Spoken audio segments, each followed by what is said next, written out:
Ah, yes, that sound there. It means one thing. It is time for Freaky Friday. Yes, I'm one of the Woo crew, Kev Baker, and boy oh boy, have we got a good Freaky Friday lining up for all of you out there.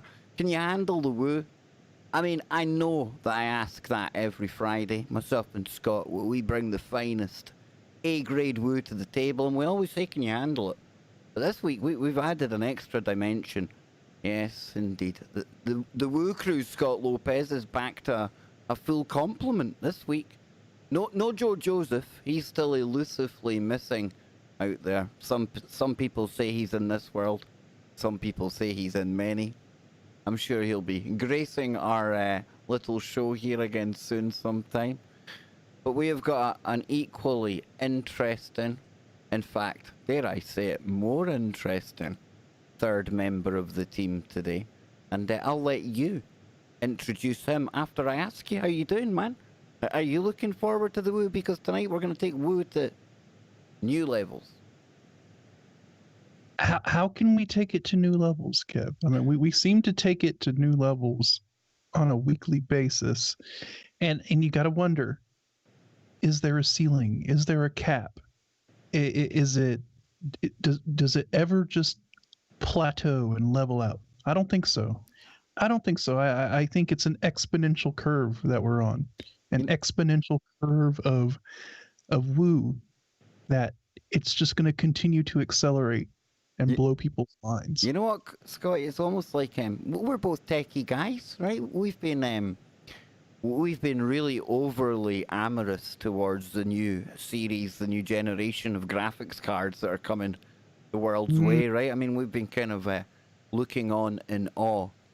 And you know when you overclock a graphics card, right? You watch your CPU and it goes right up to the max, and it drops down for a couple of seconds, goes up to the max again.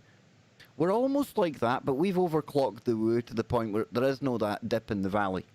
You're right. It's like 110% all the way. Not just the tip, Scott. Yes. Not just the tip. No, it's in full force. Full force. Woo deep.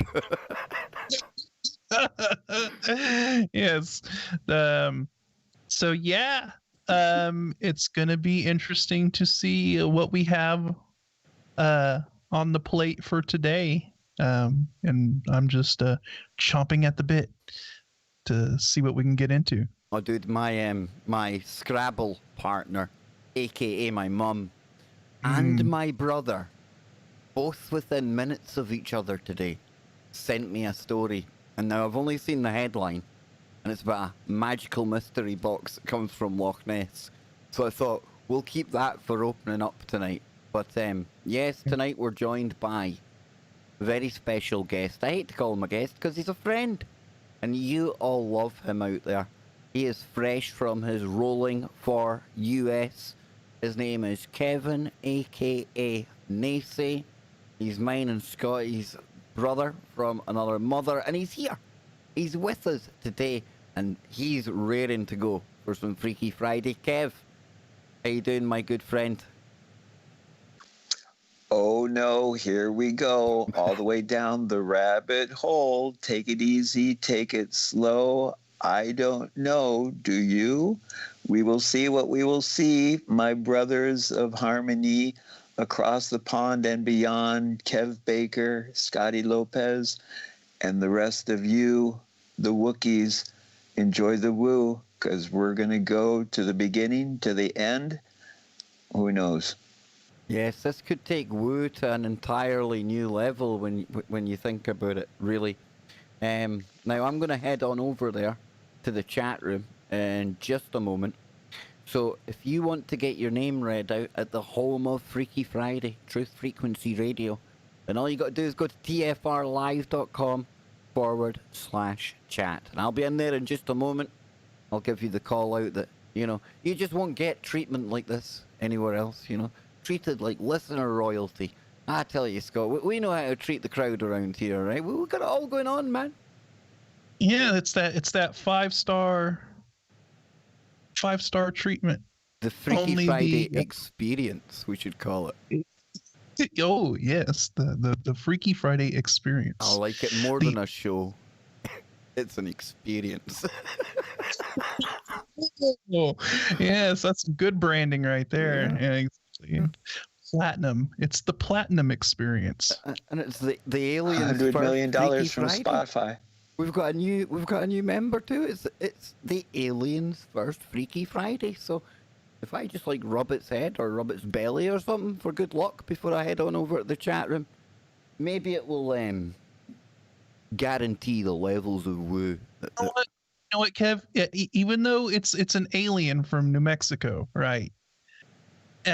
Since now he resides in Glasgow, I think it's only fitting that you should find a way to attach a cone to his head. I think you might be right, Scott. I think you might be right.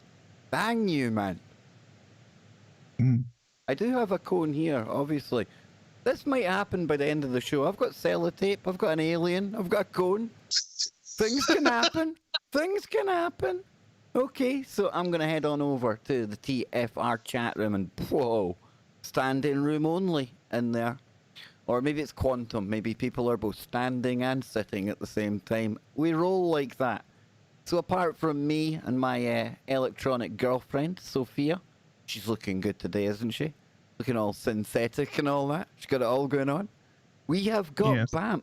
And Scott, the rumours that it looks like Nicola Sturgeon are absolutely incorrect. And absolutely libelous, slanderous rumours going around that my Sophia the robot looks like wee Nippy Sturgeon. No need for it. Now we have got well, I don't know why our little super chat didn't like shout out there. I'll need to be checking on that. Things have gone a bit wookie on the back end here, but thank you very much, Lothar. And no doubt, some of tonight's show will have been affected by the Freemasons. Bear that in mind, folks. They're watching. You know it. Okay, so then, into the chat room. We have got Bam, Cold Brews, Psycho Dave, Boy Solomon.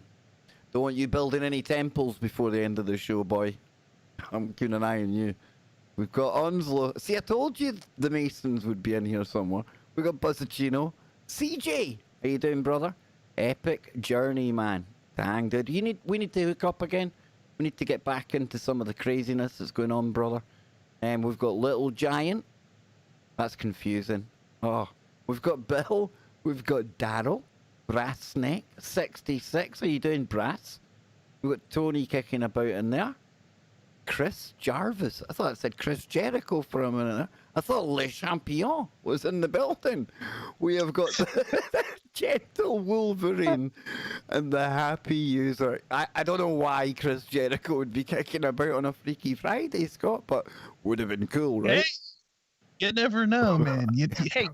You never know who could be a fan, Kev. Yep, you don't know who's listening. Everyone likes to get their freak on at some point, right? Right? So then, with that said, shall we dive into the mystery box, boys? Will we start there? Because like I say, I only got the headline and I thought, right, hang on, this is going to be perfect if we like get that kind of initial reading effect of the what sounds like some really uber woo. So hold on tight. You ready, folks? Can you handle this woo? I tell you, it's going to get weird early. That's all I'm going to say. So then, the mystery of a wooden box at a notorious Loch Ness home. Uh-oh. Oh boy. There's only one notorious Loch Ness home I know, Scott Lopez. And it's called, well, we'll see. Oh boy. Oh boy. Oh boy. I'll be posting a picture of this to TFR in a moment. This is a very nefarious looking cover to this box. It's covered in candle wax and it's got a very interesting symbol on there, Mr. Lopez. Looks like a little bit of Divic action going on here. Ah, a carved wooden box may contain the secrets which unlock some of the mysteries of a notorious Highland home. A man from Grimsby is appealing for information on the box, which it is claimed was found under the floorboards of Boleskine House. Oh Oh boy, Scotty, Kev, here we go. It's getting weird early. So the site previously owned by the infamous occultist, and one of the talking points on our show with Ken and me on Wednesday was Aleister Crowley. And Led Zeppelin guitarist Jimmy Page, he obviously owned it as well. The house overlooks the loch, and it caught fire in 2015. And the previous owner of the carved wooden artifact said it was found under the floorboards of the building after the blaze. Now, I can probably, I can easily believe that, guys, because when I went there, I mean, this place was decimated, like floorboards and everything gone. So that for me isn't a stretch of the imagination. That is where this box has come from. Before we go any further, you know, just to kind of put it in that context, as somebody who walked the burnt out Beliskin house, yeah, absolutely, man. There was like debris from the fire everywhere. Yeah, big time, easily. So Rick, isn't that a storyline for Hellraiser? It could be our new Hellraiser, Kev. Me, you, and Scott will get together after the show, and we'll put that together. I think we might have a movie on our hands here. I can put my new After Effects skills to good use, Scott, because I don't know what I'm going to be able to do apart from make some kind of crazy movie with all of that. But we shall go on. Let's see what happened then. Rick Spencer bought the item from a seller on eBay. Okay. Now he said, I do collect oddities and the strange and weird. I have studied the paranormal for most of my life, but not so much witchcraft. And the more I find out, the more points to it being real.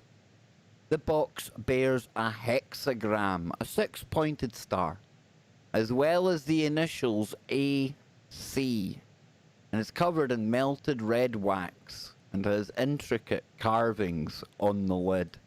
Now the 41-year-old said, I feel it's too much hard work to go to be fake. It's too simplistic in the way it is.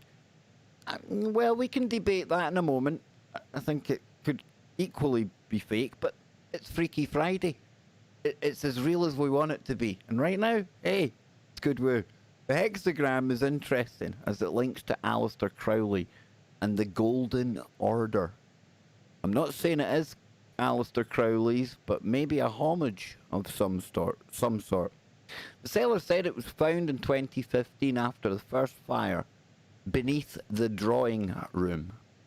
And he said he had researched the building, and it is understood that the drawing room, which is also known as the oratory room, was where the notorious ritual was said to be held by Crowley and his associates. Okay then. So let me go back and correct what I was saying. Because that part of the building is where Kev Baker here got absolutely attached to some really dark spooks, okay? And that bit wasn't burnt down, Scotty. Now, admittedly, you could easily, we could have gone under the floorboards if we had been thinking about it. There was nothing to stop us, you know, so, hey, I don't know. The whole AC thing on it, though, it feels a bit... I don't know, man. I don't know. What do you think? Right, okay. Irregardless of if it was actually, like, put there by Crowley, we have something that possibly, well, like they said earlier in the thing, you know, maybe it's an homage to Crowley. Obviously, somebody put some intent into this. Whether it was actually found at the house or if this was just kind of a, you know, somebody claiming that it came from Beliskin house. I mean, who knows? But either way, now it has that intent attached to it. So at this point, I don't feel that it actually has to be something that Crowley himself put there. It's now tied, and it now has that energetic tie to the place. Yeah, that'll do me. That'll do me, dude. That'll do me. I'm going with that. So it says, the seller, whose identity has not been disclosed, told Mr. Spencer that the floorboards above the box had been badly damaged, and he was given it by one of his friends who found it at Boleskine when he was assessing the fire damage. Now, Mr. Spencer said he was hoping to get the box assessed by an expert, and a spokesperson for Boleskine House Foundation said you'd be interested to hear the expert opinion. Anyone who has any information about the box is invited to contact the dude by his email, blah de blah. But look, I mean, Dybbuk box for sure. Yeah, definitely a Dybbuk box. But I mean, it wouldn't surprise me if there was a box under the floorboards at Boleskine House, right? I mean, there was a lot of weirdness and craziness going on there when Crowley was there, and then even after he was there, you know, other people who inhabited, you know, and stayed in that house, you know, we don't know what they were into either. Obviously, there was like this allure of the Boleskine House because of the fact that Crowley owned it, right? So this could have been somebody afterwards. Maybe put that box down there, or people that have went in there to pay homage to Crowley, or, you know, there's a lot of different things. But like I said, I think, well, now we looks like we have this energy tied to the box, because now that's what it's associated with. So yeah, I mean, that is a good story. I don't. Yes. Yeah. What are you saying, Kev? What do you make of the Dybbuk box, the Crowley container? Well, I have not read Aleister Crowley in depth. Good man. I've read a tiny couple things in Audible now. They have Manly P. Hall and a bunch of esoteric writings that are a bunch of writings from different people. And there was one that had Crowley in it, but I have read Madame Blavatsky, who apparently Crowley was a devotee of Blavatsky. And I've read her Isis Revisited and The Secret Doctrine. And I really couldn't find anything negative in them. It seemed like a hodgepodge of a bunch of different religions put together, but it didn't seem negative. But I've pondered on reading some of Crowley's, because I've always wondered if the powers that should not be, do they condemn these individuals because they don't want us to read them? Or is it because this is the challenge in today's world? You can find the full spectrum on practically anything if you're willing to take the time on the internet and get caught up in that net. Yeah, I was talking with the guest the other night, Ken and me, and he was talking about Blavatsky and Crowley more specifically. I was saying to Ken, you know, I haven't read his entire works. I've read a little bit of one of his more obscure books of poetry called Gargoyles. I got through the foreword of it, and I got through about 2 verses of the first, I'm going to use the air quotes here, poems, because to call this poetry, well, I don't know, but it was dark, man. It was dark, dude. But if Crowley was to be shown the world today, he'd probably be looking around going, dang, I didn't think it was taking hold when I was around, but dang, this is exactly the kind of place I was talking about, you know? Do what I will, you know?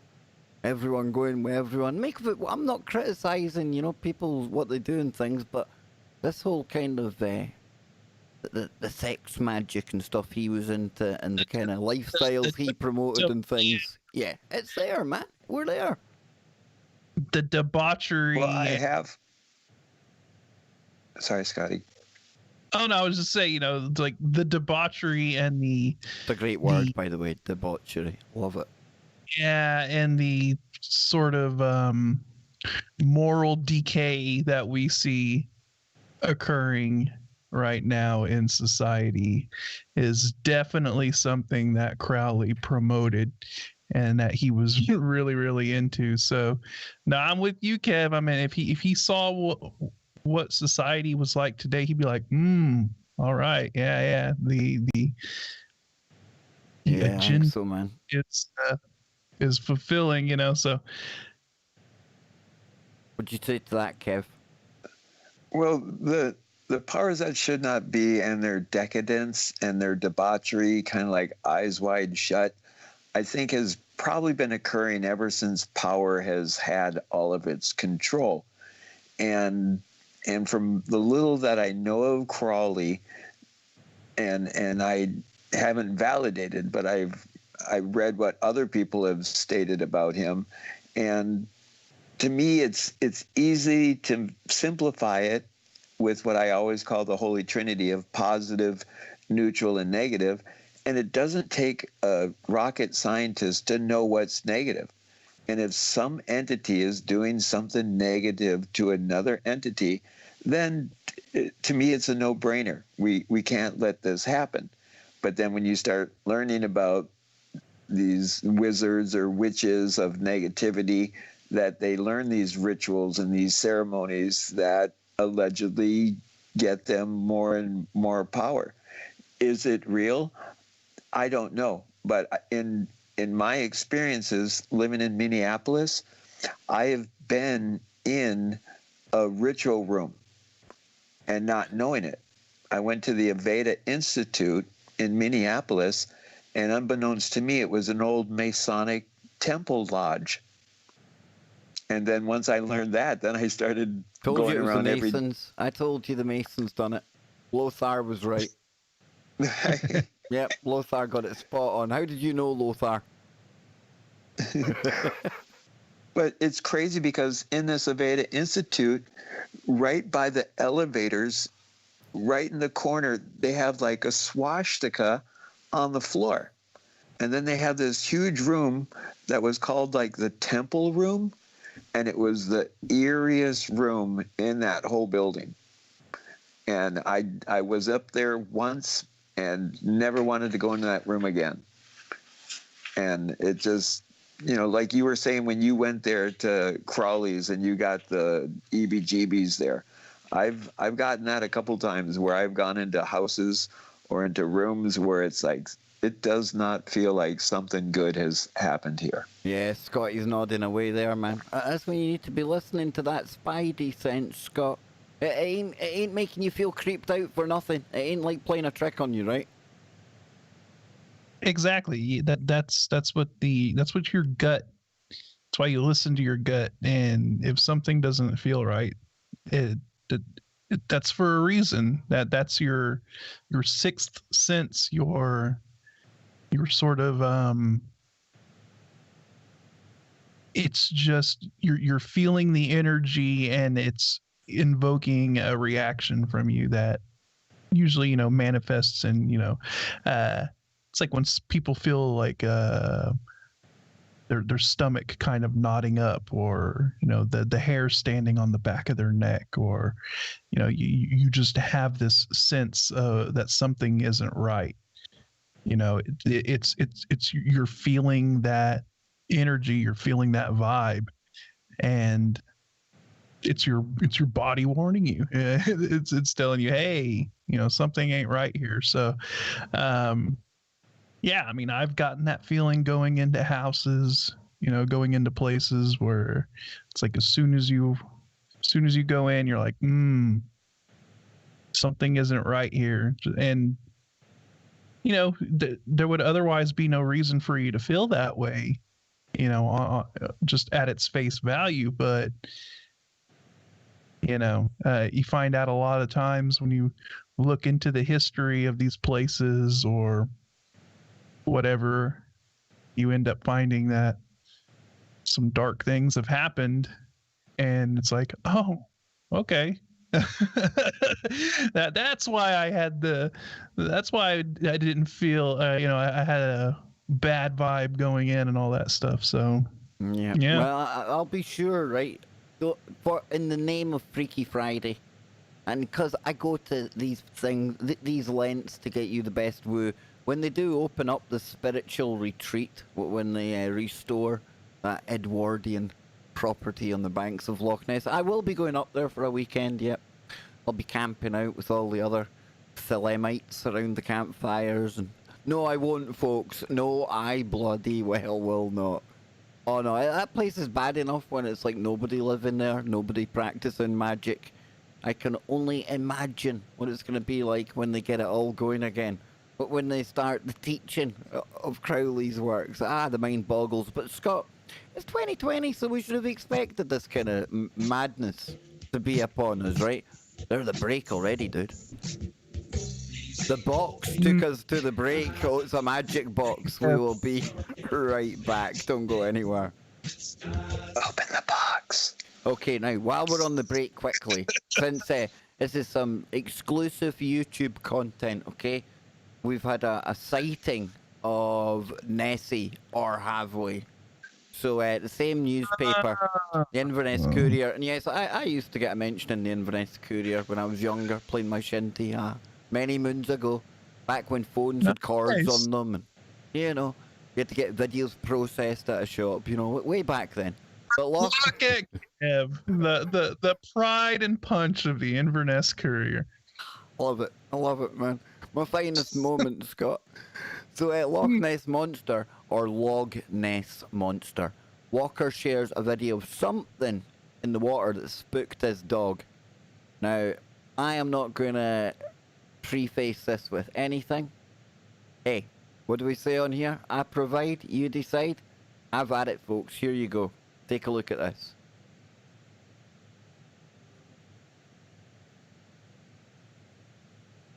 Yeah, I don't know if I'm too impressed with it, to be honest with you. We'll have another quick look. There we go. I don't know if I'm too impressed.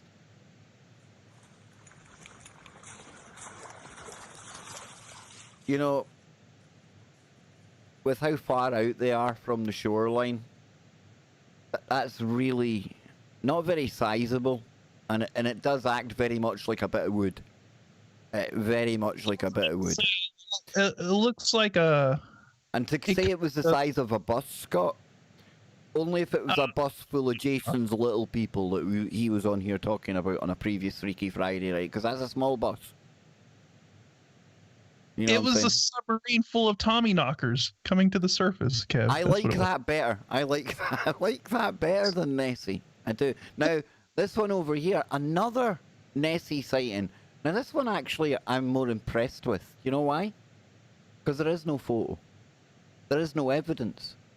Because this young gentleman here was, what's his name now? Corey Sturrock.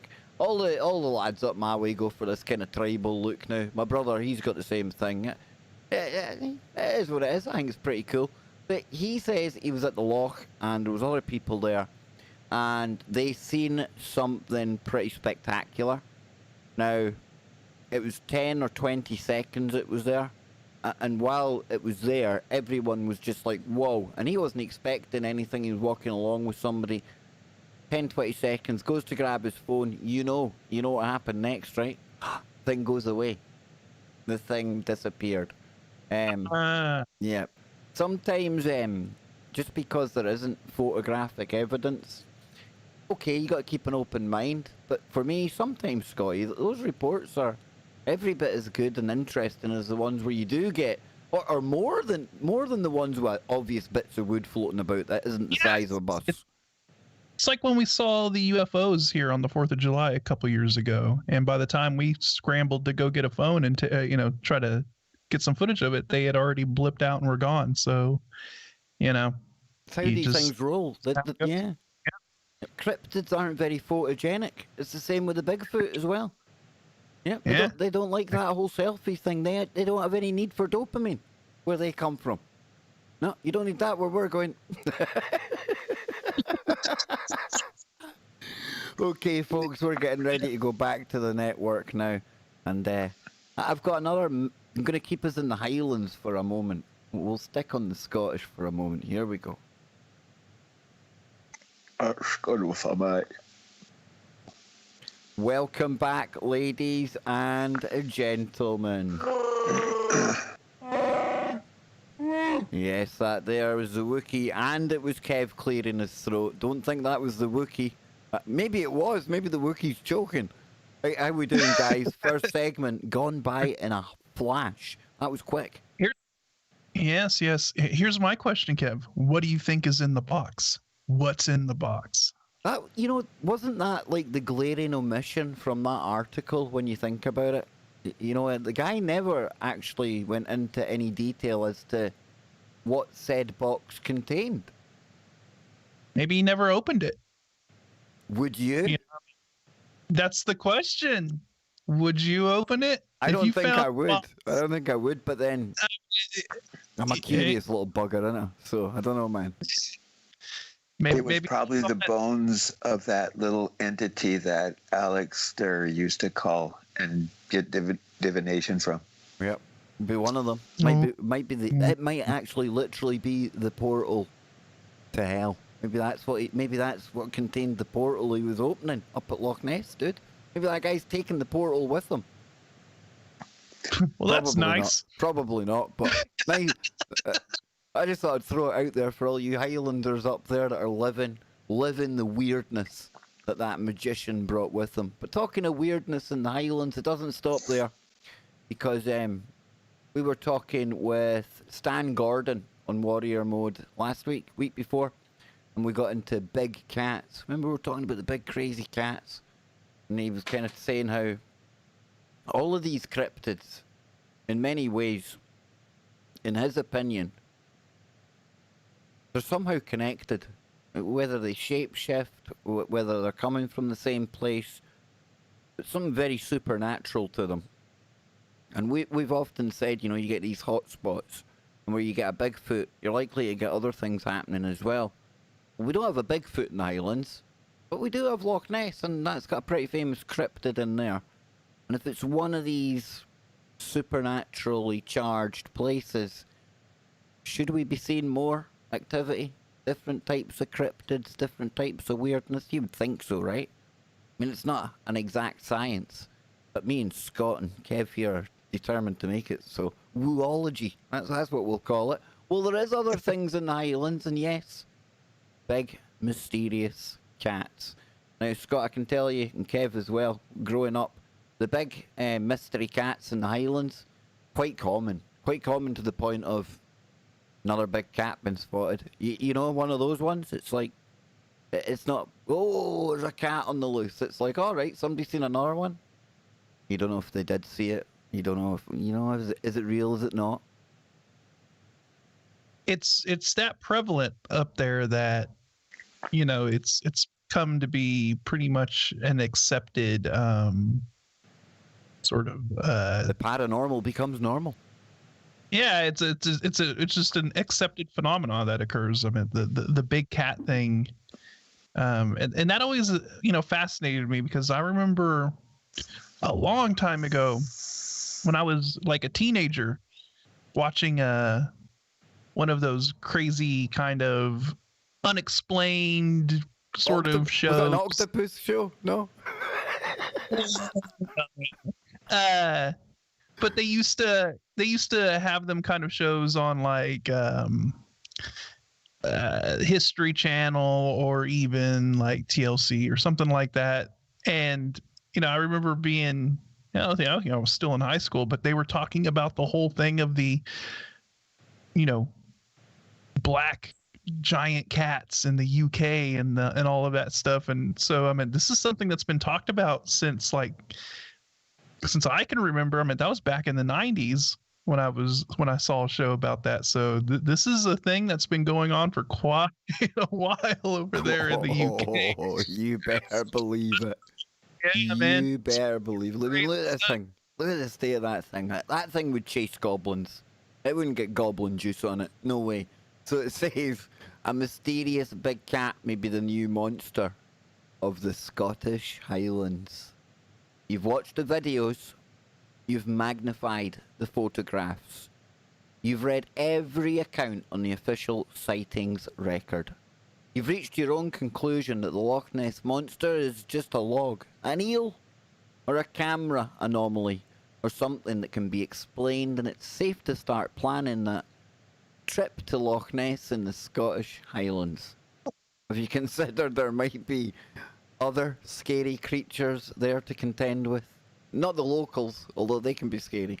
New reports by Scottish media say a police officer sent to investigate mysterious livestock deaths in that in that country's far north, found a huge feline paw print that doesn't match any cats or other pod creatures normally found there. Are you ready to face the Loch Ness cougar? Ba-da-ba-ba-dow. There's a few of them around, human ones. So the officer sent images of a paw print and one of a recent kill, writing, the carcass was stripped clean. Oh boy, down to the spine, the skull.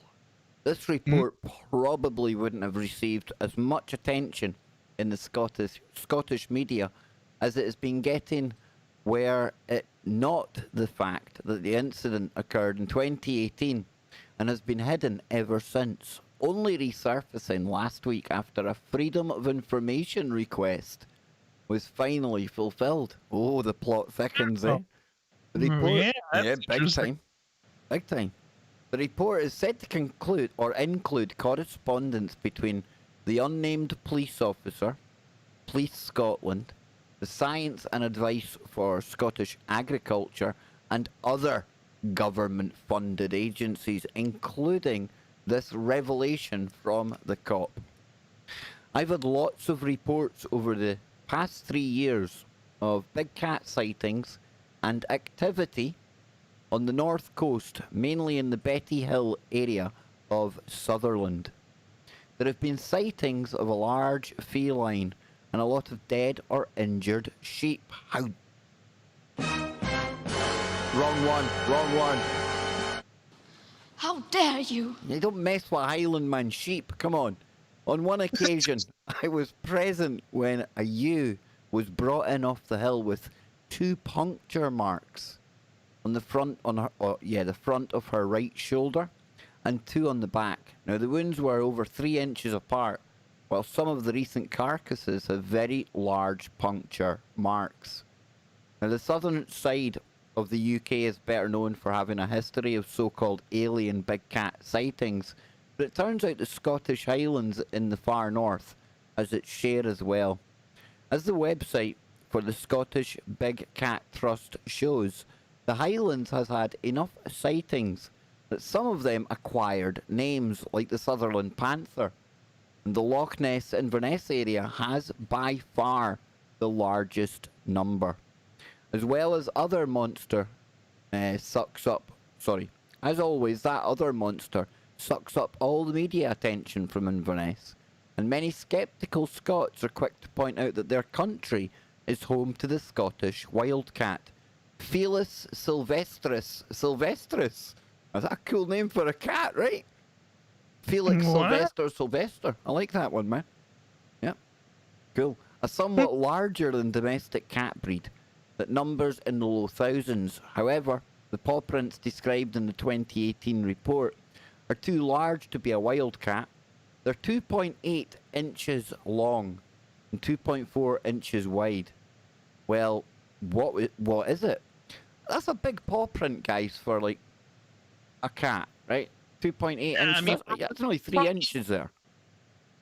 Yeah, I mean, we're talking about something that's like the size of a panther or even like a mountain lion or something like that. I mean, it's not like just... And that shouldn't be in the north of Scotland. You know? Exactly. Yeah. Kev, what are you making of this, man? What were you making of the sound of these big cats up in the north of Scotland?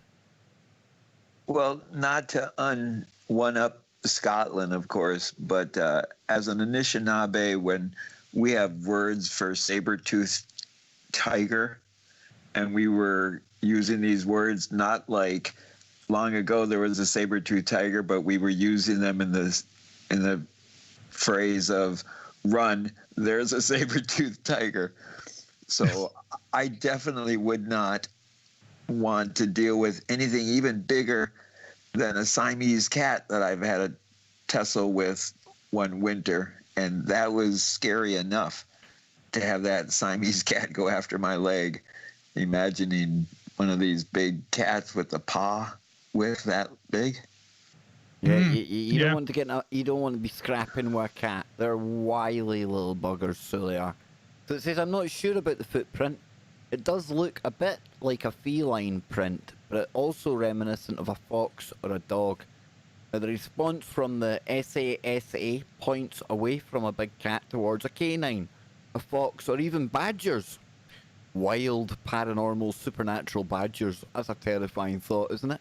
So, and the report was said to have been closed in 2019, but why was it kept hidden from the public? Perhaps there's more to the story. The Betty Hill area of Scotland's northern coast had a large number of big cat sightings between 1976 and 1981. In 2010, big cats were reported in Easter Ross and Sutherland, and a large panther-type cat was spotted in Dornoch. A great place for a barn dance is Dornoch. I could tell a good story or two about there, but that would be, whoa, way 18 plus. So that's just 50 miles from Loch Ness, and another in Tain. Oh, another wild little place. Just 40 miles from Loch Ness. Could the businesses of Loch Ness, dependent on large crowds of tourists, be requesting that news of alien big cats in the area be suppressed? Reports of alien big cats continue across the United Kingdom with no definitive answers. And how many more of the secret documents on them are there? Ooh. There you go, Scotty boy. There you go. Did they suggest that there may be some cryptid, how would you say it? Some cryptid tribalism going on? You think so? Do you think it could be? You think there might be a bit of a turf battle going on here, dude? Yeah, that's what I'm saying. When got cryptids go to war, man. I'm telling you. and then you've got your it's almost like your football fans, right? You've got your team that has pledged their allegiance to Loch Ness, and then you've got your big cat crowd. And is that going to be the new evolution of football when they're going to make these chimeras and have them battle against each other? Could be, man. It could be. I like that though. I think alien big cat is a far better kind of term to be using. I think that adds a bit of mystique, a bit more woo to it. But to wrap up our little Scottish adventure, right? Loch Ness. We had the most ridiculous, absolutely absurd, ludicrous scientific study that concluded that the Loch Ness Monster is nothing more than a big eel. Now, don't get me started on that, but there's more on the big eels. I haven't read this. I've seen the headline today. It was Nick Redfern, so we'll give it a little whiz. We'll see what it says here. Not a fan of the eel theory, even though I know there's big eels in there.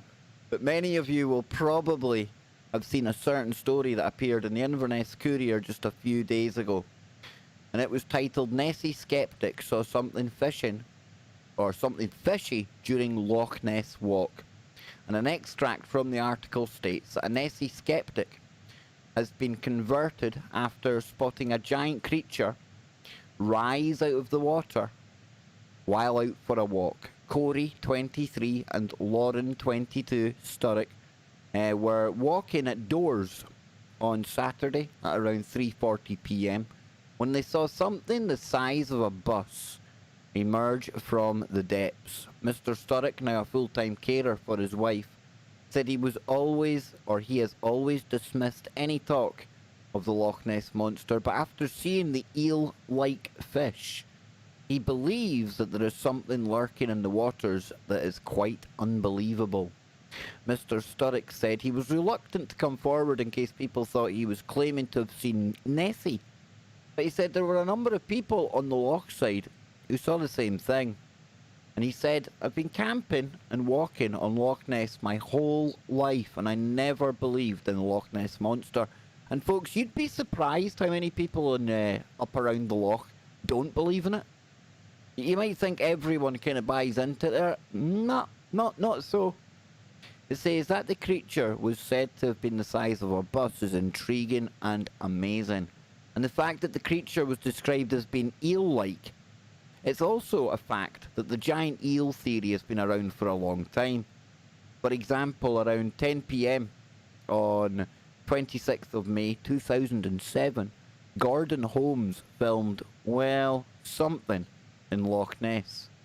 It was something that turned him into an overnight media sensation, albeit a brief sensation. The day in question was dominated by heavy rain, but which cleared as the evening arrived, allowing Holmes to get clear footage of what looked like some kind of animal moving at a significant rate of knots in the waters of Loch Ness. Now, the specific location from where all the action was captured was a parking area on the A82 road, just a couple of miles from, I'd love to get you boys to pronounce this one, but I wouldn't do that to you. It's Drumnadrochit. What a name for a place, Scott, right? Drumnadrochit. Only in Scotland. Yep. Yeah. I was actually, try that again, Scott. I think you had that there, man. Drumnadrochit? Oh, dude, you can move. I tell you, we are connected. The Mexican-Scottish thing, it's definitely there, Scott. Yeah, I got to pronounce a lot of weird stuff. You know, I've heard Americans like approaching me in the summer and saying, "Hey, man, how do you get to drum the dog shit?" Drum to the rocket. Yeah, one road, just aim that way.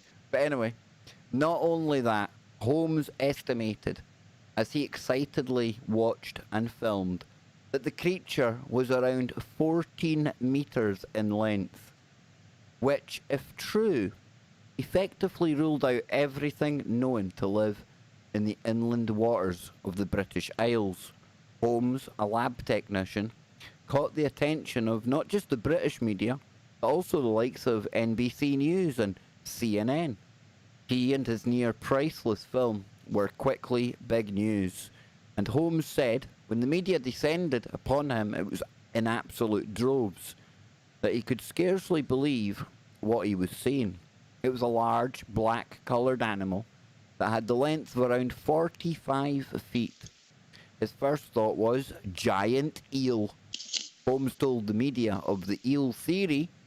They have serpent-like features, and they may explain all the sightings in Loch Ness over the years. He's interviewed there Roland Watson, one of the leading experts into the quest to solve the mystery of what Nessie's. I mean, Scott, what qualifies you? I mean, where do you go for that qualification to be bestowed on you, that you are a leading expert? Can we not be like classed as experts in Loch Ness? We talk about it enough. You obviously you must go somewhere in Scotland to learn this. No, the worst of it is Roland Watson probably isn't even from Scotland. That's probably the worst of it, dude. Maybe not. Yeah, maybe probably not. I think Who knows? I think he's the crazy loon ball that lives in a caravan at the end of Loch Ness. But that's a. I mean, that's is that University of Loch Ness Lookers? It could be. It could be, dude. It absolutely could be. I'm going to enroll in it anyway. It says, now this theory certainly ticks a lot of boxes, but clearly eels, as we commonly understand them, cannot fulfill the role of the Loch Ness Monster, and even a modified Nessie eel has issues. The largest known eels are the Murray eels, which have been known to reach up to 4 meters, about 12 feet in length, whereas a typical Nessie sighting suggests a creature of up to 10 meters. Now that's 30 feet in length. The girth of the eel versus Nessie is also problematic, as eels tend to be serpentine in appearance, whereas Nessie is a bulky middle portion. And nevertheless, some form of giant eel would stand well against competing theories and would not tend towards the ridiculous, as the various features of the Loch Ness Monster are reconciled with what is possibly in the animal world. Oh, Nick, stop being such a doubter. Moving away from Loch Ness, on June 2015, a huge fish was spotted by two anguished and terrified anglers on the river Nene in Fens, Cambridgeshire, England. One of the fishermen told BBC Radio Cambridgeshire that on the day when all hell broke loose, the two friends were boating in the direction of Whittlesey when their boat juddered, suggesting that they had collided with something. But what? That's the question. Another witness was 41-year-old Michelle Cooper, who was prompted to come forward by the media publicity given to the June 2015 encounter. And her sighting, however, had occurred somewhere in the region of 1 year earlier. And she said to the Cambridge News that some of her friends poked fun at her when she told them of her encounter with the mysterious Leviathan. What a great piece of writing, Mr. Redfern. But Cooper was sure that what she saw something huge and daunting, or was something huge and daunting. Was she terrified, or she was terrified by it too. Notably, while speaking to the media, she noted that, quote, when I researched what it could be, I found it looked exactly like the giant eels you get in America. I was really shaken up by it. Now, Scott, I'm obviously going to defend to the death. Now, this is a mountain that I will choose to fight and die on, possibly. It's my Nessie mountain. I ain't ever going with the bloody eel theory. Okay, I can accept it in one way. Only because I do believe that Nessie is some kind of shape-shifting water entity. And that is a very, very convenient get out. I hear it, I know. It's a shapeshifter. How convenient. It can be many things. It is what it is. I don't think it's an eel, dude. No. I mean, but I can see, like, if somebody has never had an encounter with a giant eel, Yeah, and they big do time. see one, like, it would freak them out, and they'd be like, whoa, what did I see, you know? But I think there are also a lot of these accounts of something that people saw that it's not an eel. There was no way that, you know, that it's a giant eel, just because of the shape and the size of it. It doesn't match up with an eel. So you know, maybe you just kind of have a mixture of things going on, you know, that you have some people that spot a giant eel and it freaks them out, and then you have people that are seeing something that's a lot more than just an eel, you know. And so yeah, I don't just buy into the whole, oh, it's just a giant eel thing. No, there's something more going on there. There definitely is something more going on there. And who knows what it is. The mystery of Nessie continues. From Nessie to NeSe. Oh, Okay.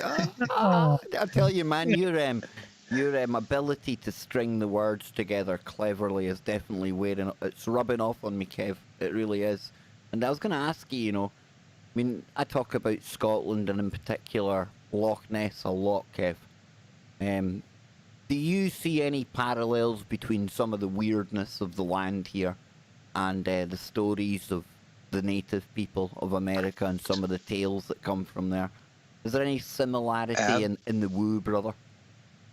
Yep, absolutely. And a good source is a author by the name of Basil Johnson, and he has he uses the word Ojibwe, although I use the word Anishinaabe, and I apologize, but this evening I am brought to you by OG Kush. Nice, nice. I like that. Nice. Excellent. But in North Dakota, up by Grand Forks, there's a place called Devil's Lake, and it's really supposed to be called Spirit Lake or Manitou Lake, or like where they convene with the spirits. And going up there and doing ceremonies, I had the pleasure of hearing a story from an older gentleman that when he was younger, that his uncle asked him to bring a wheelbarrow of food down to a specific spot at Devil's Lake and dump it right up on the shoreline for the next 2 days because his uncle had to go out of town. And he said, sure. So the first day he does it, and his uncle says, just go dump it and, put your asema down and then just walk off. And he did it the first day, and then he dumped it at the edge, and he's just thinking, the animals and the critters just giving him food and stuff. So the first day he goes there, dumps the wheelbarrow, goes back to bring it back up, and then when he gets back up by the house or the garage, he hears like a big splashing or something, like ridiculously loud. Whoa, hold that thought. We will be right back. Don't go anywhere, folks. 1 hour down, 2 hours to go on your Freaky Friday. There we go. Yes, indeedy. Now I'm going to show a picture here. Buzzacino sent this. I covered this a few weeks ago. Probably one of the most offensive Nessie sightings ever. You remember this one, Scotty boy? I'll pull this up on the screen now. Oh, yeah. It's actually a very brilliant picture of a catfish. You can find said catfish on Google image search, and then when you zoom in on it, this isn't that great quality, but it's quite obviously, played about with. And it's not just me saying that. Ronald Watson, who we were talking about moments ago, the Loch Ness expert, he actually got in contact with the person who took the picture. The story behind it's ridiculous. Seemingly that they took this picture way back last year, and they forgot about it. They forgot about it for over 6 months. Think about that, folks. If you've seen that in Loch Ness, and you took a picture of it when you were on holiday in the Highlands and you live in England, do you think you would subsequently forget about it for 6 months? I think that would probably stick in your mind if you've seen something real that looked like that. But when Ronald got in touch with him, he was very, very unwilling to hand over the raw and original file. And obviously the metadata and things like that, you can tell a lot about a photograph. And unfortunately, I would love to see a significant sighting like this that was, I don't even want to say better faked, but at least, you know what I'm saying, Scott? Like something for us to get our teeth into and really kind of, is it? This one was easy even for me to kind of look at and go, nah. Yeah, it's kind of tough to pull one over on people who constantly work in Photoshop and video editing on a day-to-day basis. Well, isn't the simplest... I'm sorry. Oh, go ahead. Isn't the simplest way to check a photograph is to reverse it and put it in black and white, and it'll just be off? There's various ways of doing it, yeah. Yeah, sometimes if you boost the contrast or anything like that, you start to see artifacts around the area as a suspect. Well, so this is why I swear that if you have your old VHS tapes and your old VHS when you're using magnetic tape recorders, I think if we were using those right now, we would be picking up a lot more paranormal activity. Because I think so too. The challenge with the pixelation is that if you have a computer that has a better decompressing, then you can fake anything. But you can't fake when you use the old magnetic strips because you got to scrape the emulsions or even with the negatives. Yeah, and that even goes with I would say picking up EVPs and stuff as well. Yes. That it's better to use an actual tape recorder than to use a digital recorder. And I've spoken with people who, paranormal investigators and stuff who concur with that. And they said, yeah, it's better to go the old school way. Yeah, I even believe some of the spirit boxes, they're like using the older technology to kind of achieve the same effect. We'll bring it back. Here we go, guys. Here we go. Okay.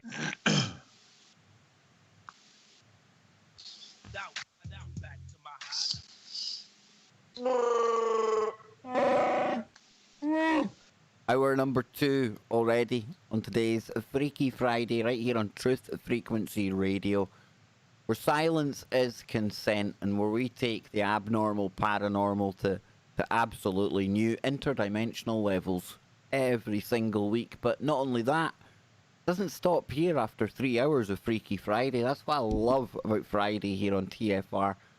So many great shows, so many great hosts, and on a Friday you are particularly spoiled because you get us 3, and then you get Brent Thomas, and he opens up the paranormal portal, and you should know Brent by now. He definitely delivers the woo. So I encourage you all, if you haven't checked them out already, please check out Paranormal Portal right here on the network every week after Freaky Friday. So before the break, I believe. On you go. I believe that tonight, Deborah Vardner is going to be on. If I remember correctly, she's a psychic that comes on once a month, and she does free readings.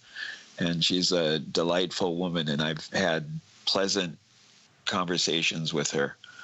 So, yeah, Awesome, that should be man. exciting tonight. Yeah, that sounds awesome. That'll be on right after Freaky. So, Kev, let's get back to you then, man. You were telling us about this lake. I was asking Devil's Lake. you. What name for a Yes. lake, dude? Tell us Right? more about this location, man.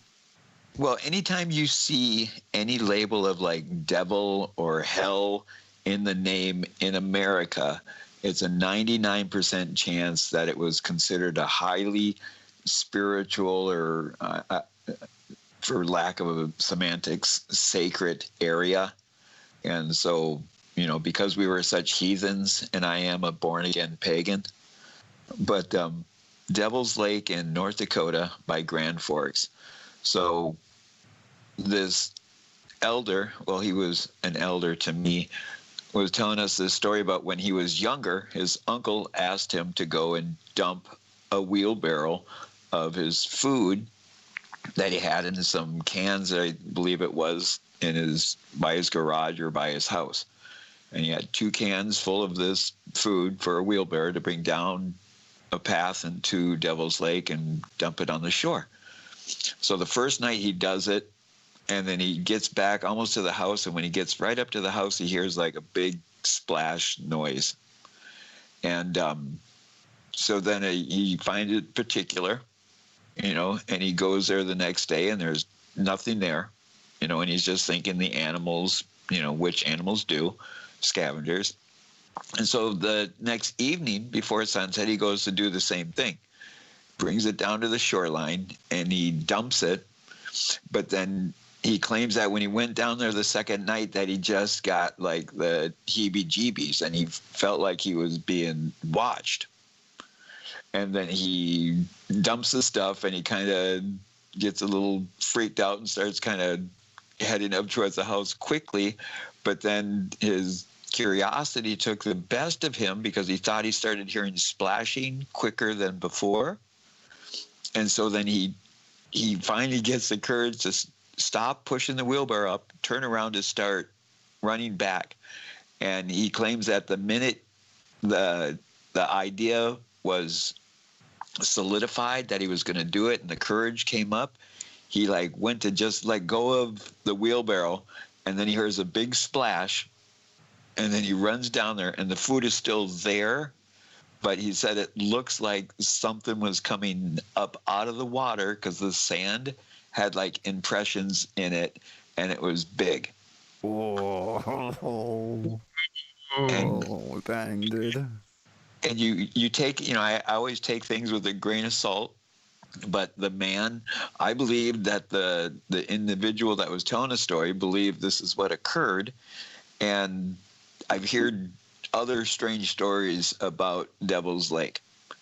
And so when you hear these different stories, and then you hear about the legends or the tales or the myths of all of these entities, animals, chimeras, semantics, and they're so abundantly there that it's hard for me to dismiss it, especially because I want to believe so badly. We all want to believe. That's what's great about Freaky Friday, Kev. We tend to lean towards the side of No grains of salt, no pinches of salt. We don't do salt. We just go with it, don't we, Scott? Well, we go all in. We go all in. Yep.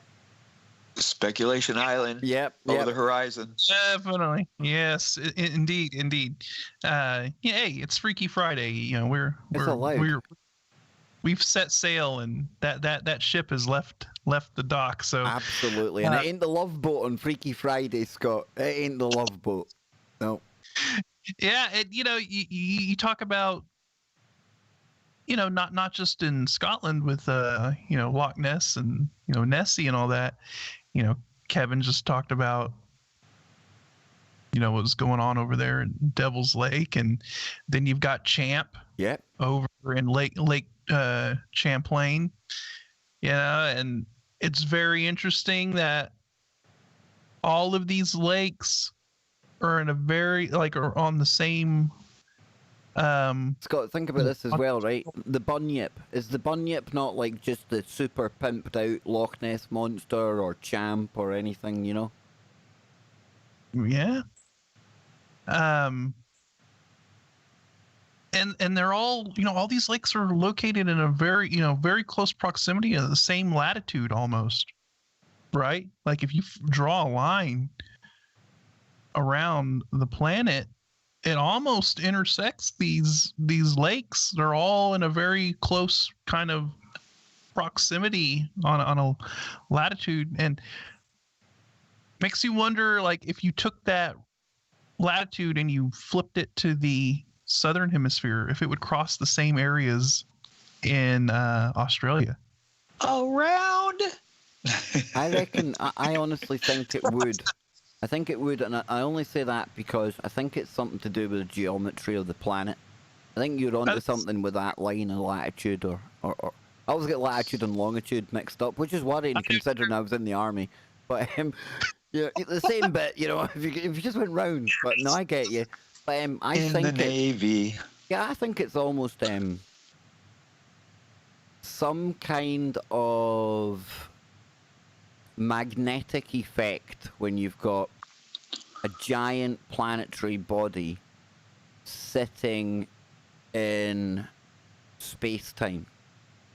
It's almost that when you have a planet in the middle of what is space-time, it's almost as if it bends and warps everything round about the planet. And maybe at some points on the planet, it almost gives us a crossover with other realities, other dimensions that are out there. Yeah. It's almost like when you're at a certain location, like this kind of latitude, either in the northern or southern hemisphere, the magnetic field does something that kind of thins the veil in that entire area, right? You get the triangles as well, maybe, Scott, you know? Are we going to start talking about seasons and the moon and no, I'm bouncing. Don't get him into the moon yet, Scott. Don't let him go there yet. We'll never get him back. You know what? Well, let me say this one thing about the moon, though. Yesterday, the 1st, was a full moon. And the next, once in a blue moon, is on the 31st. How many days are there in between those two times? 29. 30 days. 30 days. And since 2019, we have been on a 30-day moon calendar. And that's all I'll say. But it's right there, right before us this October. You've been saying this for years, dude. I know you've been saying this for years. The moon is that is your, Kev, we should call the first moon base NeSe 1. I think we need to call it NeSe 1. I think so. I do. And we'll get to your moon, brother. We'll get to your moon. But before we take off for the moon, perhaps, you know, I think you might be onto something, Scotty, with the geometry, the kind of I can't put into words the effect that I'm kind of trying to think of what would happen, but because of the geometry, it would make sense, right? From our untrained, unqualified expertise that you all gain sitting here in front of the internet, right? We're all experts at everything, right?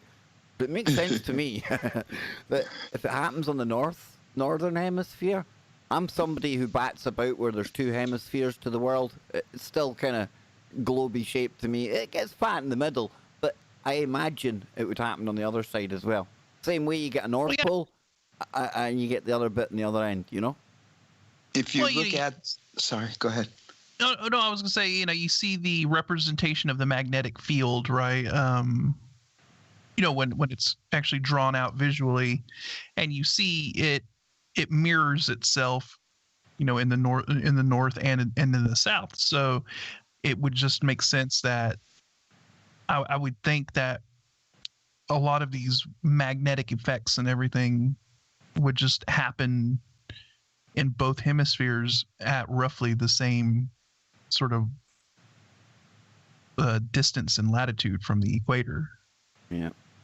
Well, through the electromagnetic pulse and how it shifts in the hyperboloid, when the poles are denoted, then you get that opposite polarity on it. And then if you think of it as a sphere and sacred geometry, like a square or a cube inside a sphere, where all of those points touch the inside of the sphere, so will be these points of power on the earth. Yep, and Kev, there you go again, man. This has really got really Masonic kind of connotations tonight. He was squaring circles and everything there. Well, he was circling squares, but it'll do, right? It'll do. Flatten the curve. Yep, something like that as well. But we don't talk about, we don't even acknowledge that on here.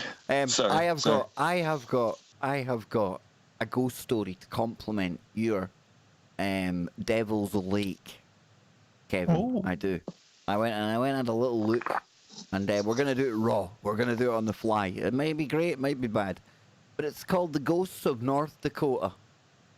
And it says The Rise of Devil's Lake. And it's really ominous because it shows quite a nice house. Obviously a family, probably had a lovely life there at one point. Only it looks like it's been claimed by said Devil's Lake. So it said there's a concentration of vanishing places in the lands surrounding Devil's Lake. Places like Hamar, Grand Harbor, and the remains of a ski jump. Now, in the last few decades, Devil's Lake has risen steadily and driven even more people from their homes and farms, and inundated numerous roads and highways. We visited the topic of Devil's Lake's rising waters on several occasions, and we used Google Earth to create an animation that shows the expanding shoreline of the lake. And our first experience with the rise of Devil's Lake, however, came in 2005, when we posted the photos of the Harmon residence shown on this page just before it succumbed to the rising lake. Now, we ended up using that photo in our first book, accompanied by the comments of Gail Bibby, who grew up there. These photos represent the rest of the batch that were shot from the shoulder of that then busy highway and has since been raised and relocated. So it doesn't sound like... it says Ghosts of North Dakota has substantial bandwidth and hosting. Alright, it's telling you subscribe, but it's not actually ghosts at all then, Scott. It's just a story about a lake that's rising. I do apologise, people. You see, this is what happens when you sometimes do it raw, Scott. Maybe the rising of the lake is a mystery in itself. Yes. Why is it? When you were talking earlier, Kevin, about the bulging in the center, well, if the Earth is tilting on its axis and that lake area now, its longitude is more towards that bulging of the center, would the water not rise more so at that Coriolis I have spin? no idea, dude. If it's rising there, wouldn't every lake be rising though? Why just Devil's Lake? You know? Well, it'd be interesting to see the longitude, like if we drew the ring around it. Because where I live right now, we are in the bowl of what used to once be called the Lake Agassiz, where it was like a huge, well, I can't remember, Pleistocene era, but it used to be a lake, and we've had crazy phenomenal storms where, like, even like a tornado one year went around the bowl just like a basketball going around the hoop, like 2 times, and then it goes off. We get crazy storms here. But yeah, speculation why it's rising. Maybe whatever that creature is has bred so many times that it's causing water displacement. Maybe. Hey, who knows?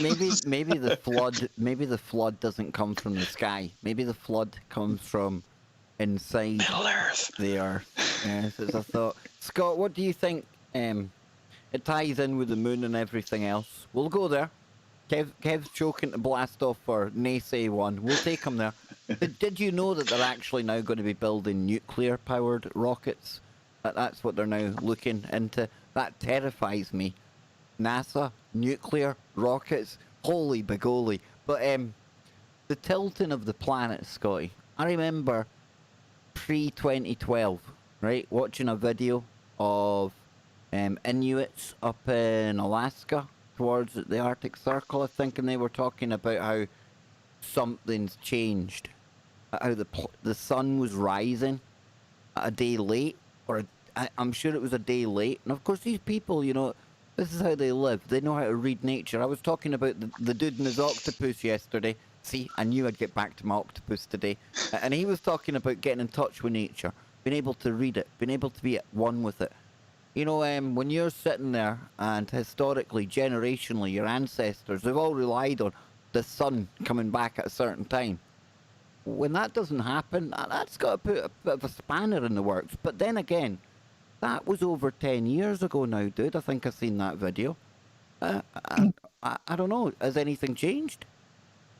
Well, you would definitely notice changes much like you would notice it much more. It would be much more pronounced in those extreme northern and southern areas closer to the poles because first of all, we're talking about areas where the sun doesn't even rise for like 6 months, right? And then so any slight shift of the axis is going to cause a very noticeable effect at those in those areas, whereas anything kind of down around the equator or anything like that, people aren't going to notice any of that at all, really. It's not something that a minute change like that isn't going to be noticed. But the earth spinning on its axis, it does wobble. It's not this just atomically precise. Yeah, it's not atomically precise, right? Yeah, there's actually a name for it. I forget the name of it, but there is this wobble that does occur, and it happens over a period of time. It's a cyclical precession thing. of the epoch. So yeah, something like that. So I mean, there definitely is something to that, to the tilting of the planet, I guess, if you want to call it that. But it doesn't just rotate on a fixed point. It does wobble over time, and if they were noticing these changes up there, then maybe there is something to it. Maybe we're moving into one of these wobbles, I guess you could call it. And what effect does that have on everything? Who knows? Have you looked at the state of the world this year? It's had a crazy effect, man. People have lost their minds. I guess so. Yeah. Yeah. We've wobbled into some weirdness, dude. We have wobbled into some weirdness. But Kev, what do you think then? Because I'm going to go there. It's Freaky Friday. It's woo, and it even rhymes with it. It's Niburu woo. Kevin, come on, man. I haven't been anywhere near a conversation about Niburu in a long, long time. Where are we with it in the land of Kevin? Talk to me, man. Well, there's always semantics, because there's the Revelations, there's Wormwood, there's Blue Kachina, there's the Red Dragon. Yeah, let's just there's call it some extraplanetary body. Something that we don't usually see. Is there anything on its way, man? We could call it the woo factor. The Wu Ting. The Wu Ting coming. But, well, I don't know. It's only speculation. But in my research, and what turned me on to it is going to a powwow. We have the White Earth Powwow, and our powwow grounds are over 154 years old. And the alignment of this powwow was in alignment with the summer solstice of the sunrise and the sunset. And when you think of a circle and you think of dividing it into 4, and you think of like a clock from 3 to 9, that's the pathway of the solstice, of the sun entering the eastern door and going out the western door, such of life. And there's a whole teaching of that whole circle in the 4 divisions. So when I learned about this alignment, what I would do at sunset at the powwow, I would sit in the eastern door and I would smoke a cigarette, all natural tobacco cigarette, nice. And I would watch the sunset go down on the western door. And I started doing this around 99, 2000. And then all of a sudden, as I'm watching the sunset, and you have to give some leeway because the powwow is always the weekend closest to June 14th, which is called our Treaty Day, when the Anishinaabe signed a treaty and White Earth was established, the reservation. And so you have to give a little leeway of degrees of the sun setting. Well, all of a sudden in 2002, I noticed that the sun was setting more and more to the north. So like instead of setting at 9 o'clock, it was moving towards 10 o'clock. And then it started moving towards 11 o'clock. And so we have been trying to go through my old pictures because we were taking pictures of this for the last 20 years. And so we're trying to put together a timeline of every year showing the difference of this occurring. In my home, because I'm blind, I know during the time of year where I can go and feel the morning sun hitting me through my eastern windows. And I am noticing the shift that is occurring, because before it used to be almost in the center of my dining room, and this morning it's right as I come into the dining room, which is like a 4 or 5 feet difference. So there's something going on. And today I went on to my mobile device and I went through the last year of the sunrises and the sunset and the new moons and the full moons. And this entire last year, we have been having between 29 and 31 day lunar months. And if we look at the moon having effects on the tide, the waters of the earth, allegedly our body is 80% water. And women's body is more than that. And so we're looking at this change or this shift in this genderization where I believe that women are being more sensitive to this occurrence of the moon calendar shift. And this is another reason why people are feeling so out of sorts. And then on top of that, you put this shifting of the sunset and the sunrise. And the only explanation I can come up with is that this precession of the epoch is happening to where the earth is literally shifting again. And there's a really good book out there called The Path of the Poles, where, and forgive me, I can't remember the author's name, But he goes back, and through drilling and core sampling, they can find magnetized rocks where different layers show different orientation of the Earth's magnetic poles. Yep, Scotty. Yep, you're nodding away. You're my resident geologist, meteorologist. I need an astrologist as well, because I was going to ask Kev. In fact, before we go to the break, I'll come back with you on the other side, Scott, about the kind of the pole flips, stuff like that. But Kev, okay. off the top of your mind right now, are we going through any kind of planetary woo? Like is Mercury doing anything? What's Jupiter up to? I'm only asking because I have been whacked out of kilter all week. I've had a funk on. I've had my funk on. We'll find out on the other side. We'll get Scott on the pole flip. Oh, it's all going on. One half of Freaky Friday down, one half to go. Don't go anywhere. Squeegee's a third eye. There we go. There we go. Now I'm going to go and make a quick coffee, boys. Because if Dave doesn't get his coffee, it's not good. Yeah, I gotta grab something to drink. Okay, I'm going to put on some tunes for a little minute then. I will find something pleasant.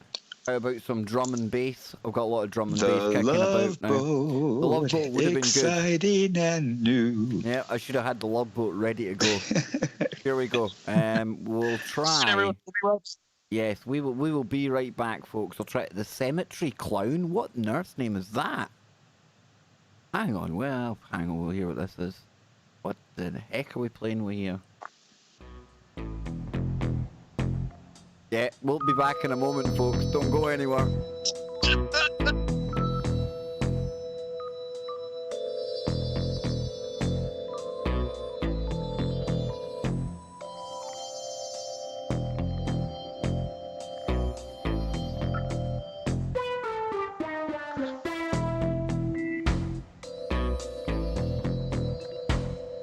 Me and you checking out the woo together.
See the lengths I go to find some of the craziest tunes ever. That track is extremely unnerving and has a very, very, there's an air of nefariousness to it, and it immediately invokes the image of very disturbing clowns creeping around in the night, like peeking in your window, and I don't like I like it, but I don't like it. Now I remember why I downloaded it, and that was actually in the YouTube library. Big shout out to YouTube. Any chance you could review the big channel? Algorithm, please listen to me. It's only been over 6 months now.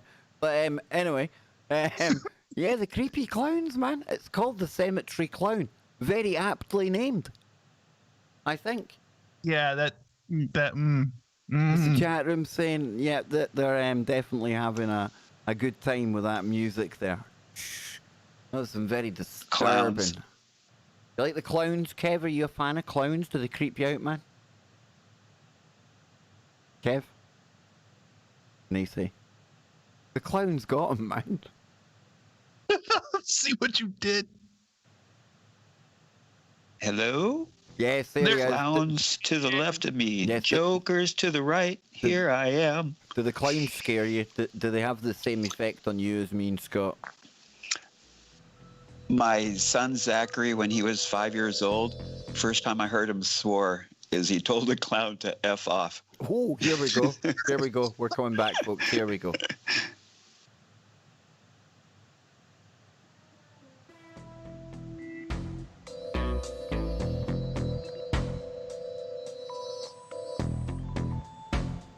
Oh, yeah, that there.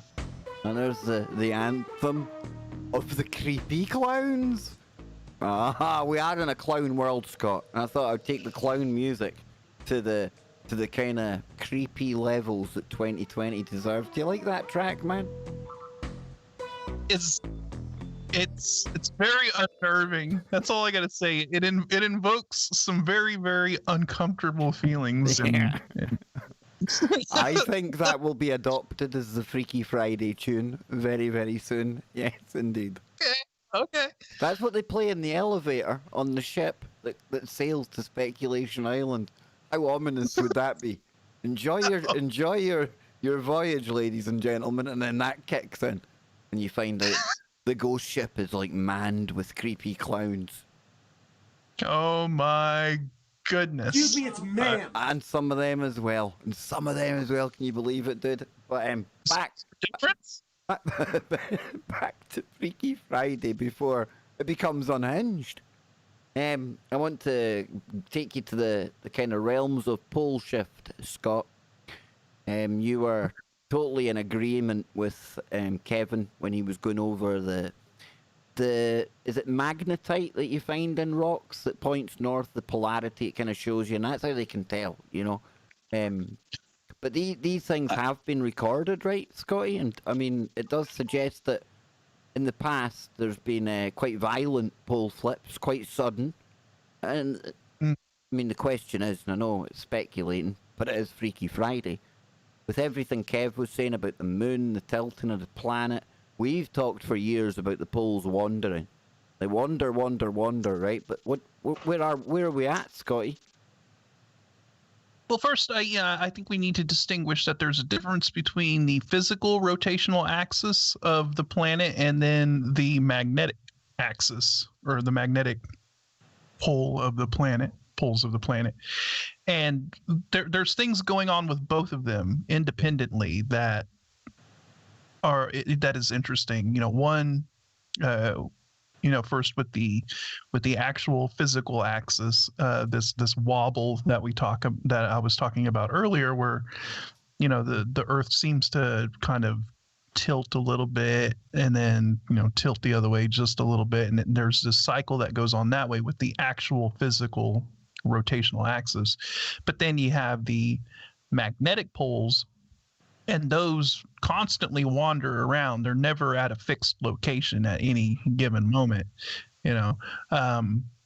But they go through a cycle of flips where the magnetic field reverses, right? You know, north and south, you know, the negative and positive just whoop, will flip around. And of course, you know, like you said, and like NeSe was saying, you know, there's a record of that with core samples, and you can also see it in I don't know if it's the Marianas Trench, but there's one of these locations in the ocean where magma has, you know, erupted over time. You know, the rock has been pushed up over time, you know, through one of these trenches, and it's created a record. It's almost like looking at the rings of a tree, right? And there's this record of the volcanic rock where the magnetite in the rock is aligned one way, and then over time, boom, it's aligned in the other direction, which shows that the magnetic poles have flipped. Now, I mean, we're overdue for a pole flip. I can't remember right off the top of my head what the average sort of time frame is. I want to say 800,000 years, but I might be wrong. It might be Might be less than that, but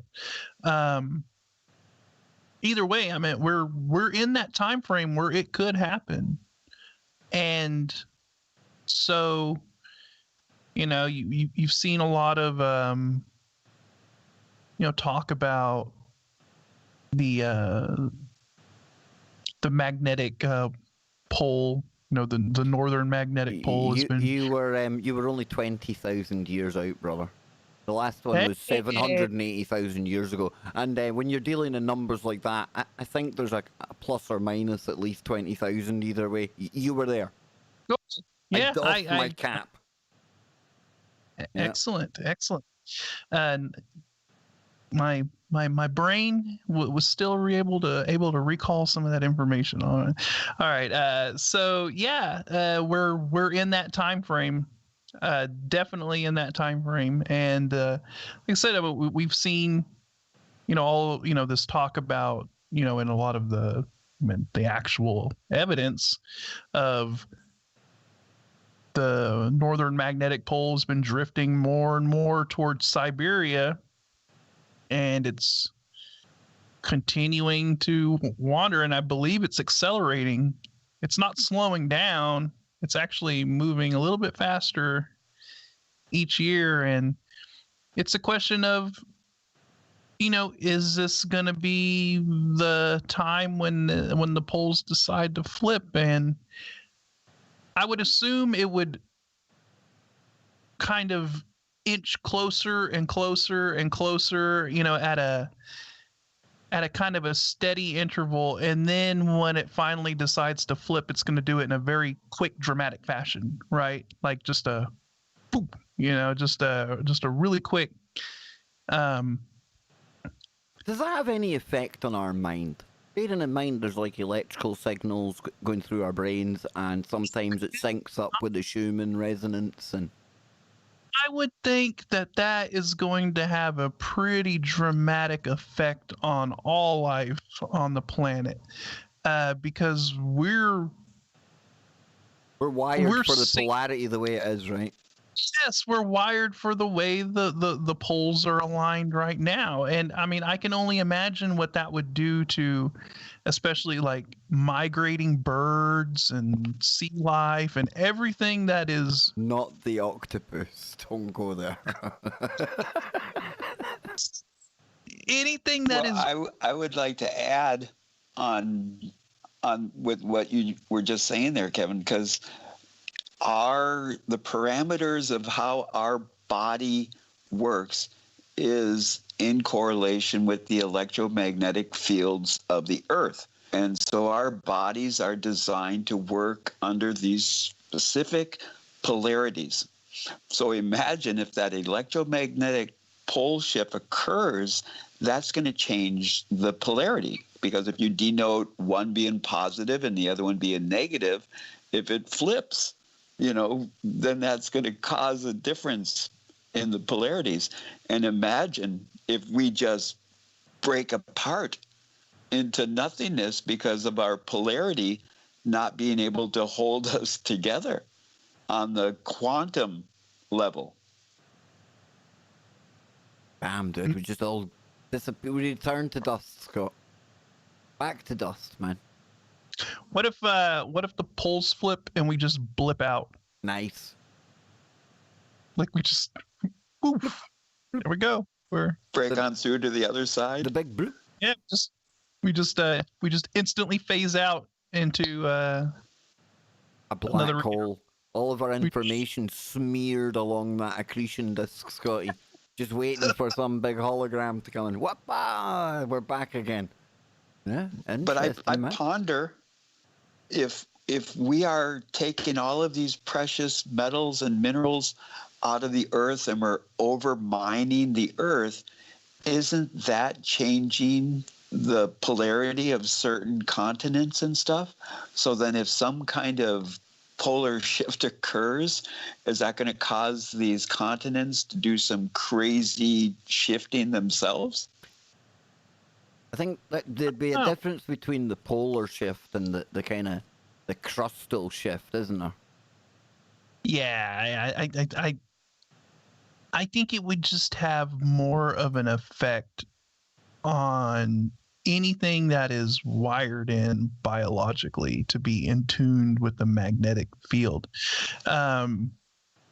I mean, if you look at the density and the mass of the planet, I mean, I'm not trying to poo-poo what you're saying here, NeSe, but the amount of minerals that we have removed from just the very, very upper crustal surface of the planet, really, in the grand scheme of things, is extremely minute. And I don't think that a pole flip would really have an effect on anything like that. But on a biological level, like we were just talking about earlier, you know, that we're in tune with that you know,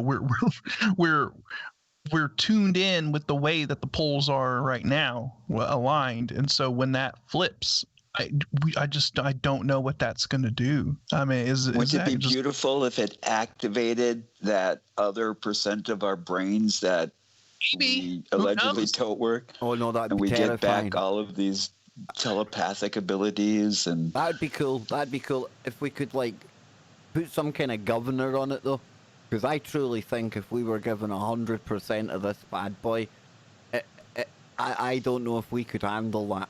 I don't know if we could handle seeing every part of the light spectrum, all of the different wooing dimensions around us. We barely managed to make it through with the 10% that we've got going. The telekinesis, the telepathy, now that good stuff, NeSe, I think at one point, and I heard somebody on Coast to Coast saying this, it was kind of cool. I don't know how true it is, right? But they were almost saying that, you know, back in times of the Egyptian dynasties and things like that, we were kicking about with a heck of a lot more natural senses. We weren't 5 sense type creatures then. We did have that telepathic thing. Now you could argue, guys, good kind of conversation, was it natural telepathy, or did the pyramids and the obelisks around the planet tap into the same kind of energetic fields that we were talking about when it comes to the woo? And were they almost thinking across vast distances on a cosmic kind of, how would you put it, a cosmic communications network, you know? The cosmic ley line I was talking about? Yeah. The cosmic internet, even call it what you want, man. Mm-hmm. And I love the speculation that in the pyramid, if you look at the king's chamber, how it is equivalent to the Ark of the Covenant, and that in the Ark of the Covenant is some type of nuclear something that the pyramid was utilizing as a generative force, and Moses stole it when he had the Exodus out of Egypt, and that's why the Pharaoh went after him, was to get it back. And Moses used it to part the Red Sea, and that's why Moses had to start wearing those masks, because of the radiation poison that Moses got from the Ark of the Covenant. That is some good woo right there, man. That's golden woo. I mean, the pyramids, we could talk about them forever. The old Scrabble partner, big shout out to the old dear again. She's becoming a bit of a researcher for Freaky Friday. But news about the pyramids. Check that out. We have got Khufu's secret exposed from thermal anomalies detected in the Great Pyramid bricks. And it goes on to say here that the famous pyramid is the oldest and largest of the 3 ancient monuments in the Gaza plateau, and is believed to have been constructed by Pharaoh Khufu, allegedly, over a 20-year period, though his body has never been recovered. Among the 7 wonders of the ancient world, it is the only one still largely intact and is estimated to weigh approximately 6 million tons. And with it being in the central landmass of the world, is that put there to control the tectonic plates? I'll throw that one out into the ether for you all to consider. So from the 2.3 million blocks of limestone and granite used, some weighing as much as 80 tons. But yeah, sure, it was a bunch of slaves with chicken feet, ropes, and they didn't have the wheel. So, but 3 of those stones at the bottom of the Great Pyramid caused quite a stir when anomalies were detected by an international team of architects and scientists using thermal cameras. Officials said... Always love us some good anomalies. I love that. Anomalous behaviour is where we live, Scott Lopez. That's where we reside. So officials said possible... Shenanigans. Absolutely. The land of shenanigans and tomfoolery, and skullduggery is not a bad battleground as well. But the possible causes included the existence of empty areas inside the pyramid, internal air currents, or the use of different building materials. And it came as experts searched for hidden chambers within the pyramids. A team of experts from Egypt, France, Canada, and Japan used infrared thermography to survey the pyramids during sunrise, as the sun heats the limestone structures from the outside, as well as at sunset when they cool down.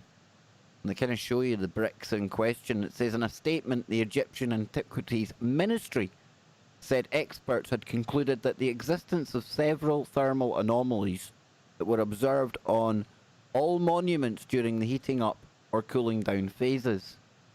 To explain such anomalies, a lot of hypotheses and possibilities could be drawn up. The presence of voids behind the surface, internal air currents. A particularly impressive anomaly was found at ground level on the eastern side of the Great Pyramid. And former Antiquities Minister Mamdouh al-Damati said in 2015, the first row of the pyramid stones are all uniform. Then we come here and find there's a difference in the formation.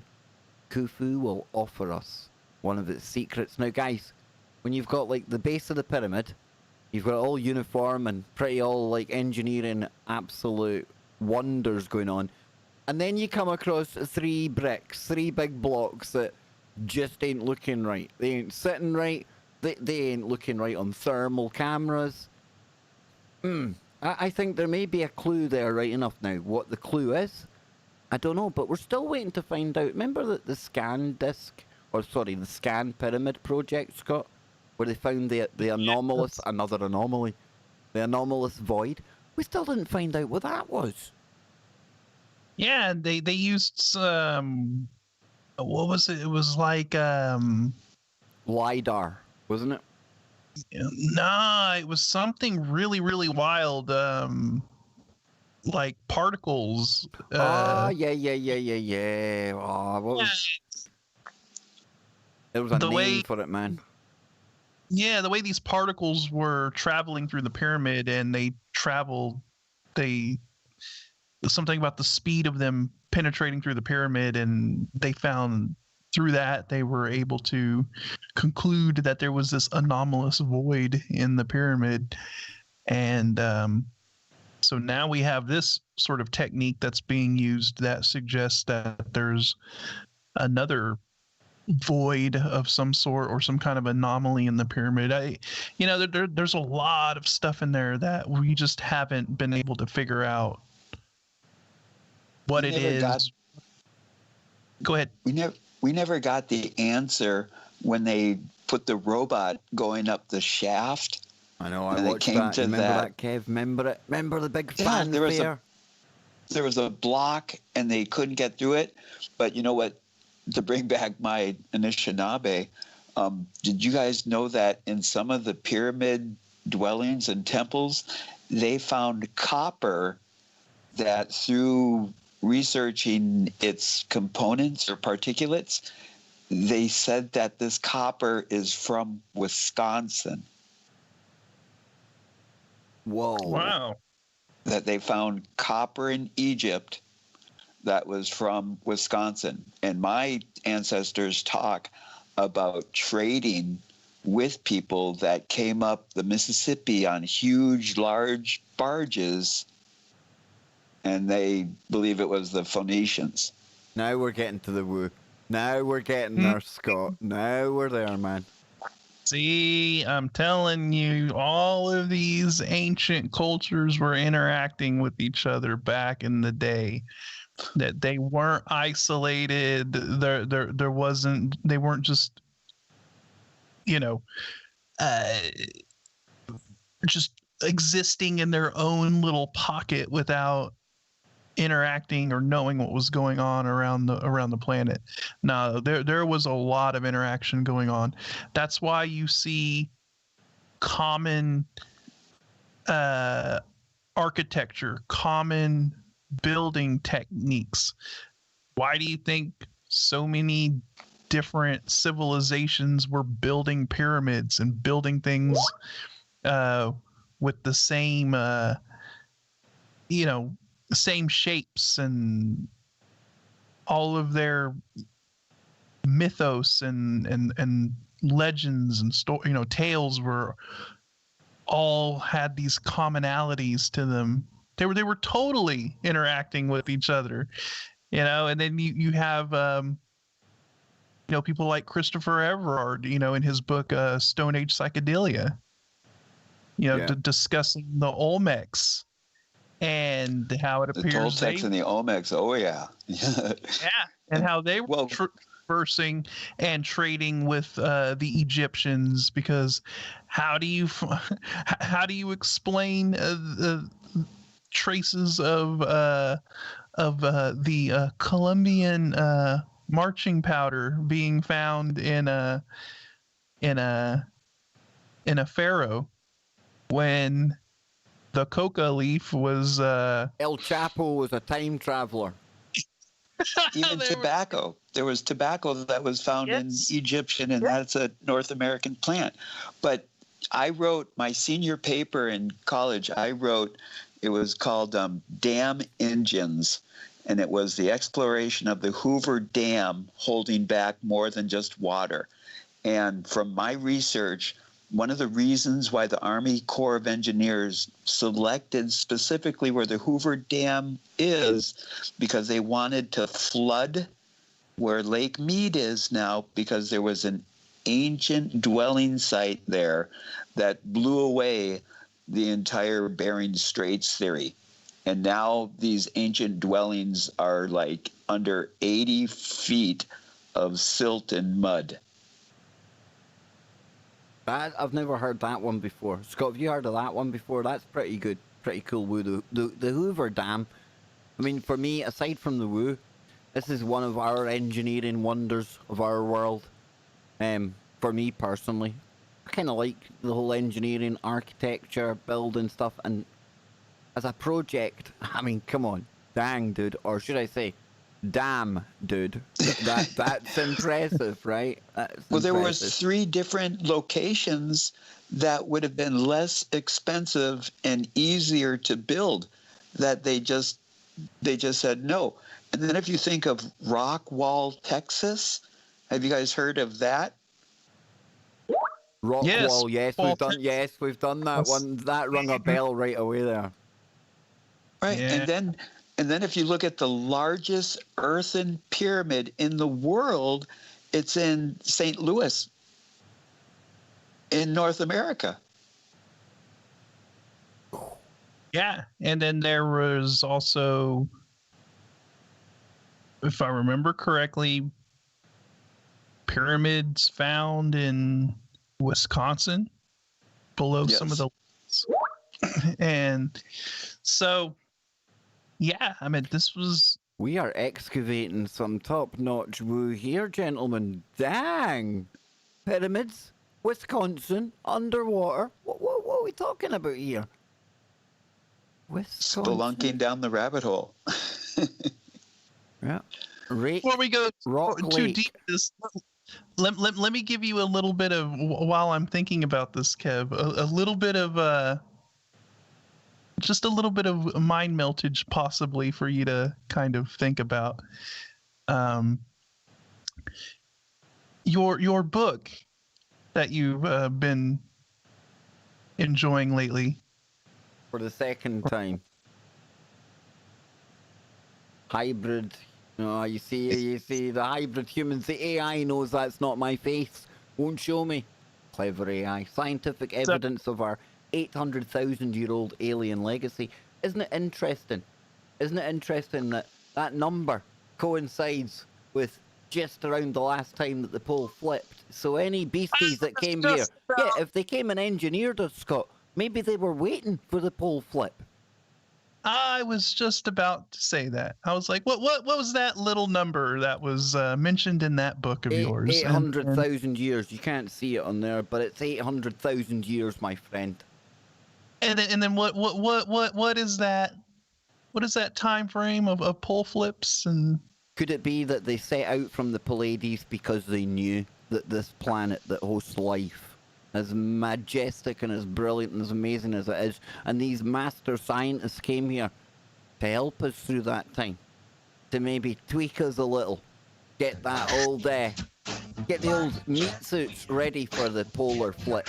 It's good woo. Or they're just marinating us with the additives and preservatives because we taste like chicken. Did you say marinade or did you say? Excuse me, it's ma'am. We'll be back on the other side. Don't go anywhere. Not a blue chicken in sight. Buck, buck.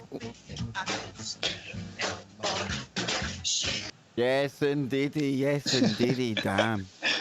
Oh, we are definitely heading for new depths of woo here. Now I'm going to try and see if the, if you bear with me, boys, give me 2 seconds here. I'm going to try and get the, not the creepy clown music. oh my goodness. I'm going to try and get the alerts working. Let's see, hang on, give me 2 seconds here. We've had an update. You know what happens when we have an update? It puts me all wrong. Alert box, yeah, that'll do. Yeah, I immediately went into waiting for catastrophic failure when my Skype did the big update before the show. I was like, I've done it hours before you, Scott, and I had exactly the same fear. Yeah, here we go. I'm going to try it. Here we go. 3, 2, 1, please. There we go. Hey! I blame it all on the Freemasons. There we go. Thank you, Lothar. And then we've got DJ coming in with 2. Lothar. Come on, do it. Yay. Can you get Anna Breeze as guest? Big love, DJ Bison X. I've wrote that name down. I will check her out. I won't say yes until I know what she does. But yeah, we've got a couple of new guests coming onto the Kev Baker show this month. Starting on Monday, we have got one of our friends from Discord, Felicia. She's going to be joining me. We're going to be talking about some very deep woo indeed. And then on Wednesday next week, I'm going to be joined by one half of We've Read the Documents, the John and Lee show. John Brisson is going to be joining me, and he's going to be coming on, and we're going to be talking about the infiltration, the takedown, the ruination of alternative media. And we'll be probably talking about some topics that people are going to hate us for. But yeah, the old cognitive infiltration that I love to talk about. Scotty so much. Lopez, you are free to join us because I think that plays so much into what we're looking at now. And we're going to be talking about one of my favourites, Alex Jones. And it ain't going to be comfortable listening for me, but the truth is the truth, and we follow it, and John's got it. But later on in the month, I'm going to have John and Lee back on the show. And we're going to be getting into some of the troubled teen industry, some of the creepier cults and churches, and how they all connect with self-help groups from the 80s, and how that in itself is a massive problem that not enough people talk about. We'll also be talking about the rise of internet cults as well. I will say no names. I think we can all read between the lines there. And yes, it's going to be very good. So point being, we are going all out. I'm waiting to hear back from Neil Sanders. That's the guy that's going to come on and talk about Cambridge Analytica and show how all the things we're protesting for were given to us by the very same people that we're protesting against. It's going to be magnificent. I'm going to lose a pile of listeners, but it's going to be great fun, Scott. It has to be done. It's how you separate the wheat. Yeah, it's how you separate the wheat from the chaff, Kev. It is. It's very true. It's very true. Are you wanting information or are you wanting infotained? Because there's a big difference between the two. Definitely.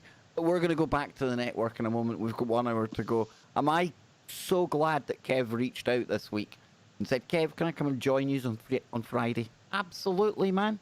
He always brings the woo with him, Scott, doesn't he? Doesn't he? Here we go. Definitely. Here we go. Here we go. No creepy clown music this time. I promise. Maybe a little. Uh-oh.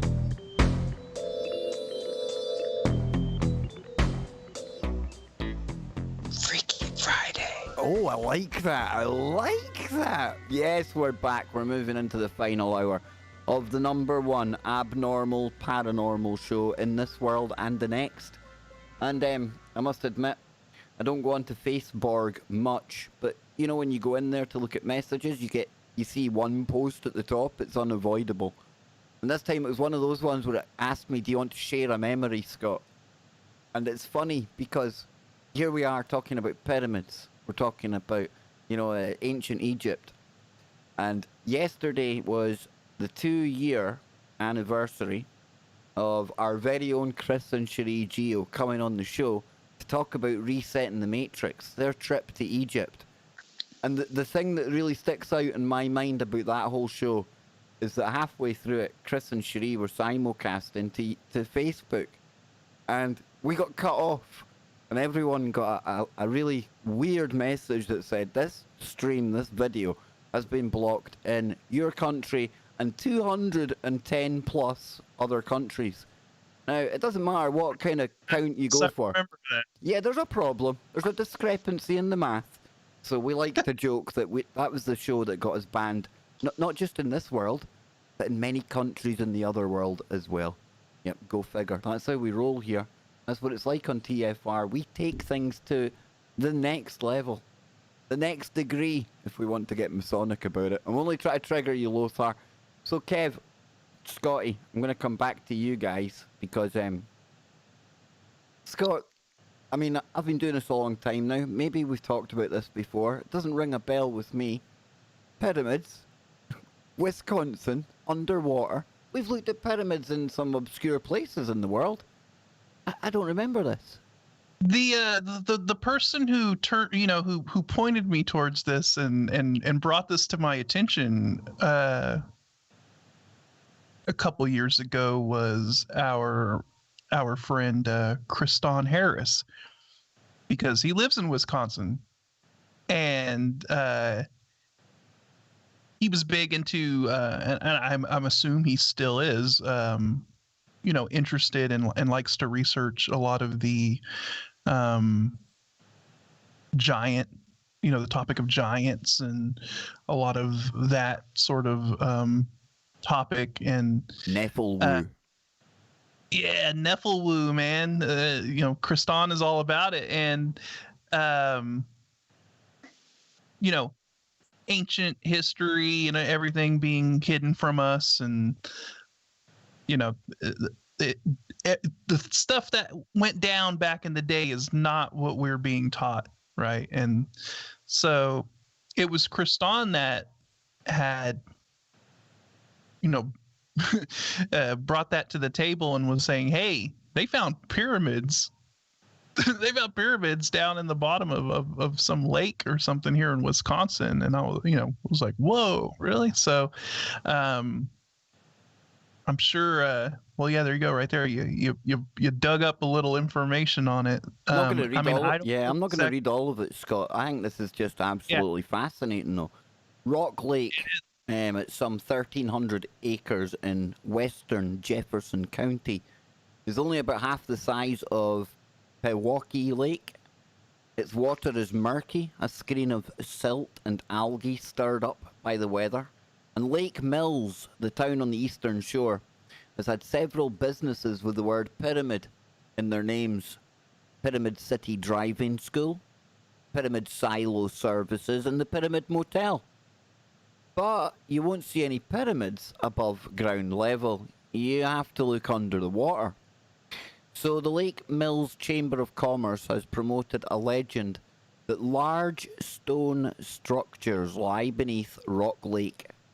dating back hundreds of years. And the chamber claims Native Americans built the pyramids in a valley, hoping to end a drought, and the gods responded by filling the valley with water.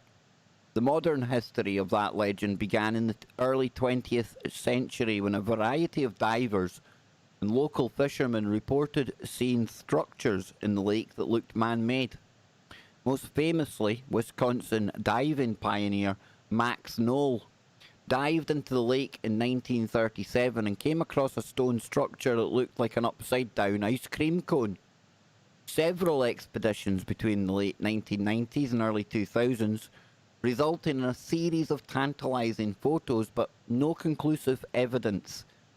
And the Society and other investigators have enjoyed little to no support from mainstream scientists. Former state archaeologist Bob Birmingham told the Wisconsin State Journal in 2015 that the tales were, quote, a bunch of baloney. The structures are just rock piles left by glaciers, Birmingham and others have said. And in recent years, believers have used sophisticated sonar systems to produce maps of such large shapes as an 18-foot tall, tent-shaped stone pyramid with a 60-foot by 100-foot base. Whether any of the objects are man-made, we still don't know. That's an impressive structure, whether it was a glacier or a man. Yeah, Yeah. that's what I'm saying, and this is kind of one of those, lesser known, sort of things that's out there, that there appears to be these pyramids out there in Wisconsin down at the bottom of a lake. And, of course, mainstream archaeologists and mainstream science is going to just... Well, they tell us the pyramids are only, what, a couple of 1,000 year old or so, Yeah, but... I just think it's more evidence. It's just more data points to add to the stuff we talk about. And, they always try to explain it. Oh, it's just a natural rock formation. It was just a melting glacier that caused a perfect geometric pyramid. So, Kev, was this your fellow Paleo-Americans? Is this their work? Is this their doing, brother? What do you know about this? Can you tell me? Well, again, I can only talk from being a Anishinaabe and the research that I've done with that. And I did go to college to get my Native American Studies degree. And when you learn about all of these suppressed monolithic areas where cities allegedly, of a couple 100,000 people existed way back in the day. And then when you look at some of these Masonic Oak Island coming again, November. Oh, yes, November 10th, Kev, right? Yes.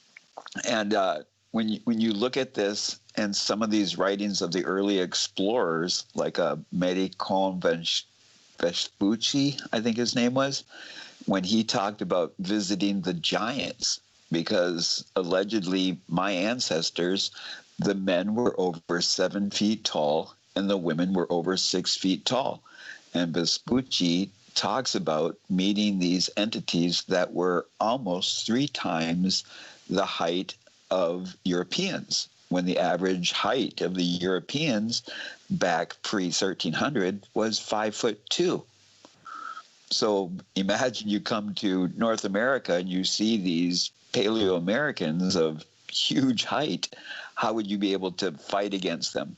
But then if you look at germ warfare, and then even when you go into historical of the Kabbalah, even in the Kabbalah, they talk about utilizing germ warfare, where they knew if you poisoned the water source, you'd kill the people off. And then when you see evidence of the plague ships of Europe being released into the ocean, the transatlantic coast or current, and then they crash upon the shores of North America, and here we have biological weaponry wiping out people, and if you ever take the moments to look at the serpent mound, there's allegations that the serpent mound may be 12,000 years old. Yeah, I remember having Ellie Marzulli on to talk about that. I think we talked about that with was it Hugh Newman and Jim Vieira as well, Scotty, when we had the giant guys on. I think we got into the serpent mound with them too, didn't we?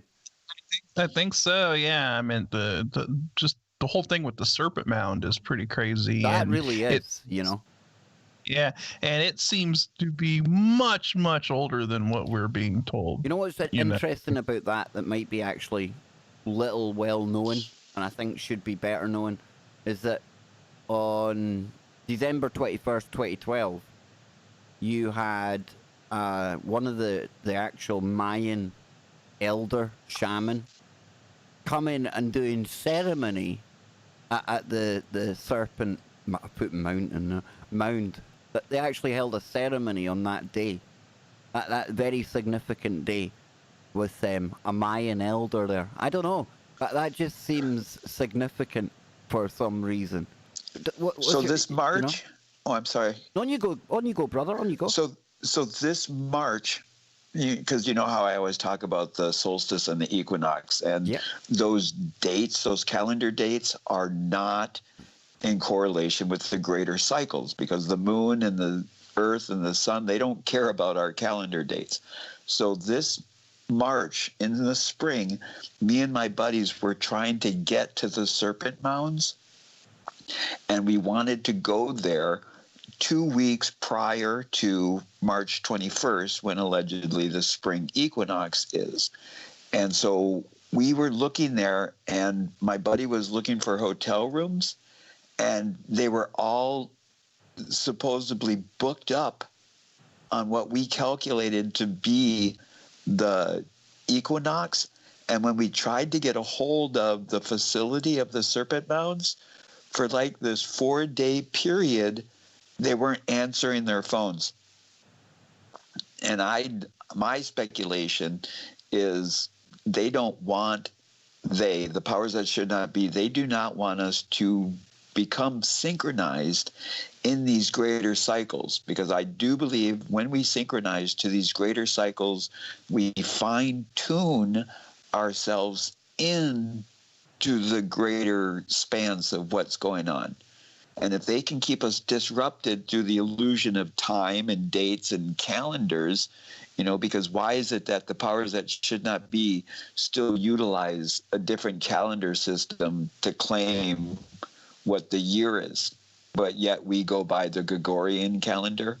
But then if you look at, even like, we'll go Mandela, when they did the ceremony to honor Mandela, which was roughly 8 months later after he died, at the same time that they gathered together to celebrate Mandela's life, allegedly 50 miles away from where they were having the ceremony for Mandela, there was a huge alignment to this ancient structure where allegedly between two pillars that all of these leaders from around the world went to watch the sunrise between these two pillars. That would not surprise me at all. That definitely wouldn't. And we're looking at a picture here of the serpent mound, and you can see one of the sunrises there, and the head of the serpent. I mean, Scott, you couldn't make that up. I mean, talk about wow, precise, right? So is it showing the arc? No, it's just Are they showing the arcs horizon of the serpent? No, it's showing this picture shows the horizon, the sun coming up in it directly, aligning with the head. So if you think of the snake and its arcs, you know what I'm talking about? Like how it twists like a sine wave? Yeah. Okay, so what they used to do, my ancestors, at that arc, right at the center point of the arc, they would stick poles in the ground, and the sun, it would be like a sundial. And so those poles would shine on the arc of the serpent, and it would be used as a calendar. And each arc is a different diameter. And so with all of these poles in alignment, they would have this calendar system that would say, hey, guess what's happening in the next year? Niburu? Are you predicting the next year, Kevin? Was that? I know I'm stretching it. I know you didn't say that, but I'm going to put you on the spot. Are you predicting it comes in the next year?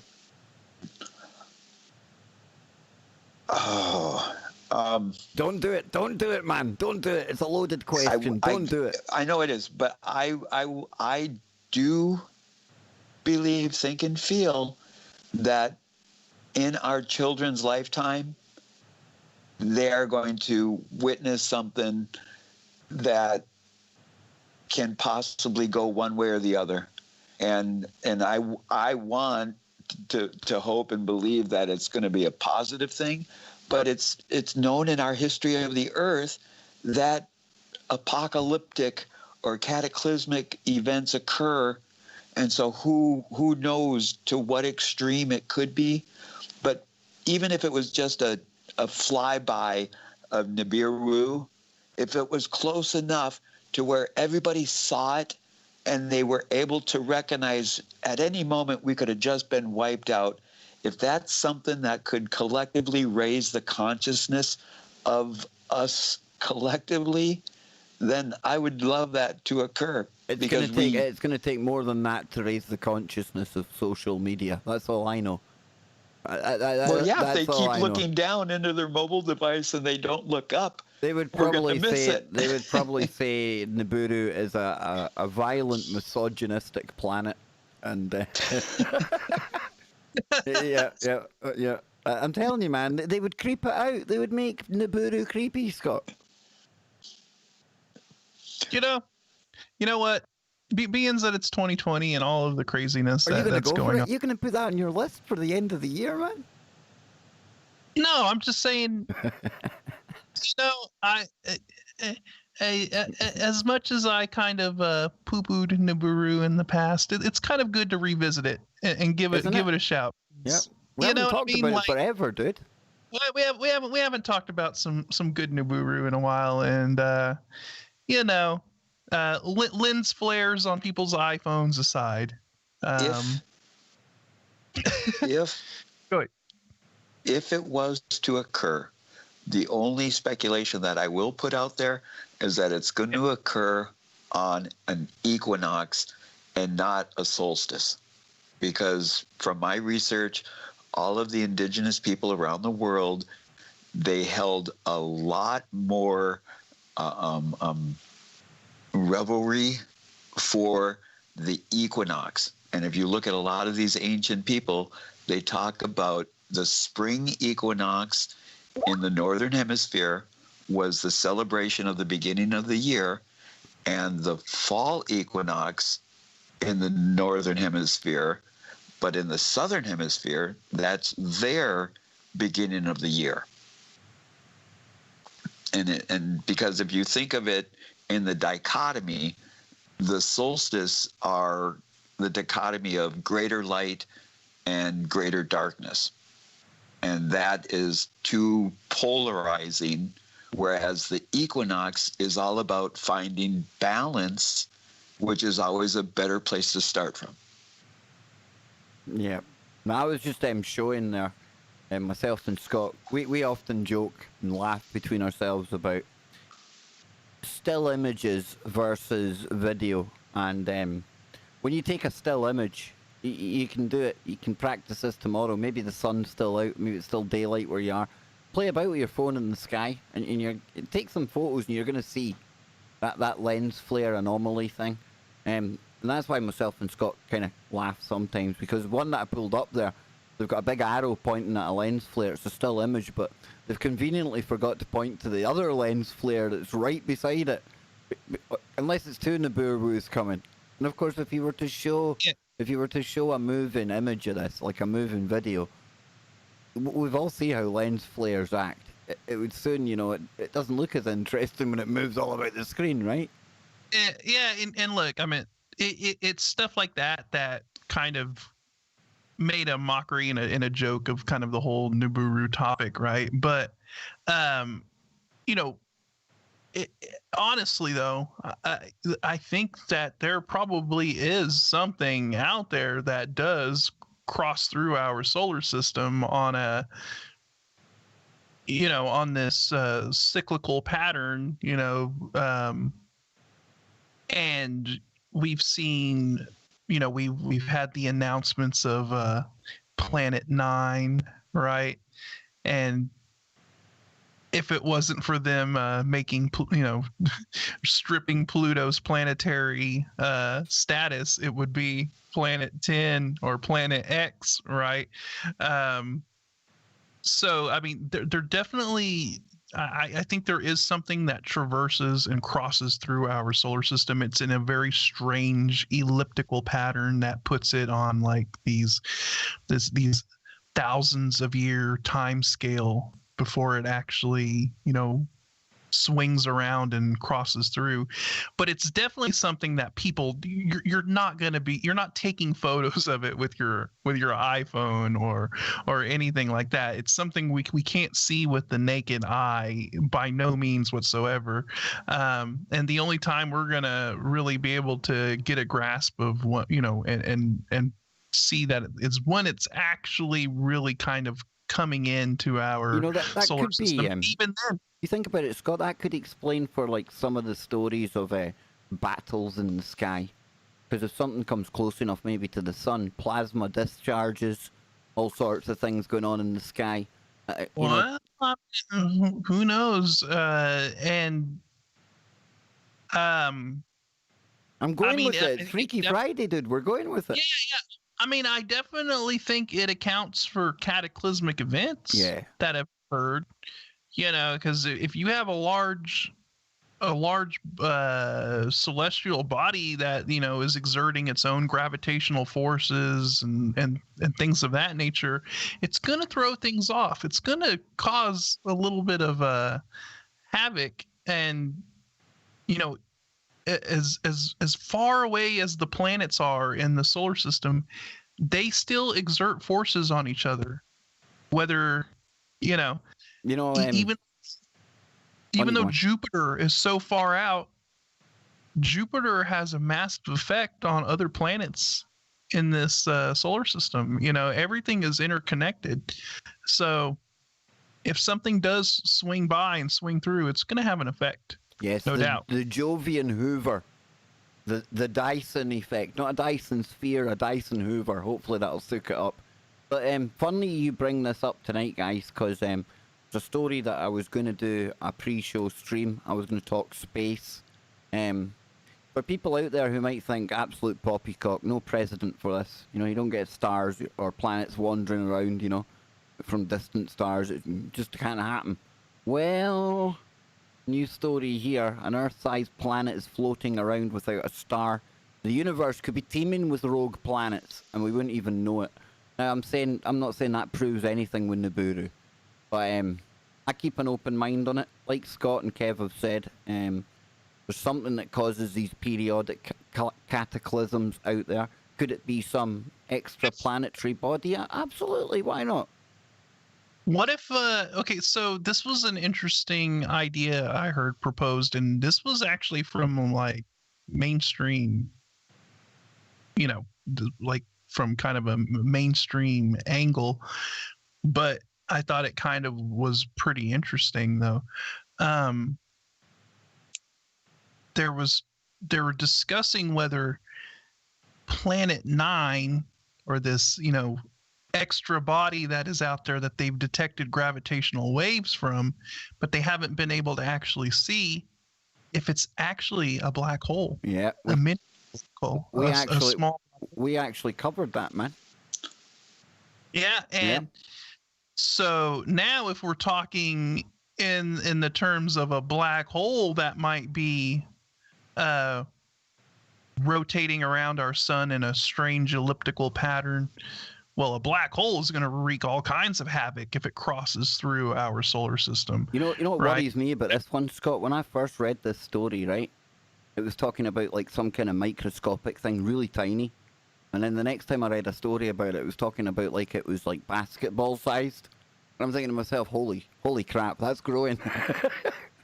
But the reason they even went there is because they had all the world's radio satellites trained for a year odd, wasn't it? Looking at the kind of predicted areas. No planet, didn't find it. So what else could do that, like Scott says? And one of the contenders, one of the suspects is a black hole. So it does make you wonder, man. Makes you wonder what's out there. Well, Immanuel Velikovsky, Worlds in Collision, Yes. and Ages of Chaos. You just raised Freaky Friday by a Velikovsky? Wow, dude. You played the Velikovsky card. Now we're going to the break, man. Save your Velikovsky card, Kev. I'm liking this. And not only that, on the other side, folks, we're going to take you out in style because Kev's going to lay out the Velikovsky option. And I am going to bring some science to one of the weirdest topics we've ever talked about. The black-eyed kids and science. Could there be an explanation? Holy shimoli, we'll be back on the other side. The Velikovsky card is coming. Don't go anywhere.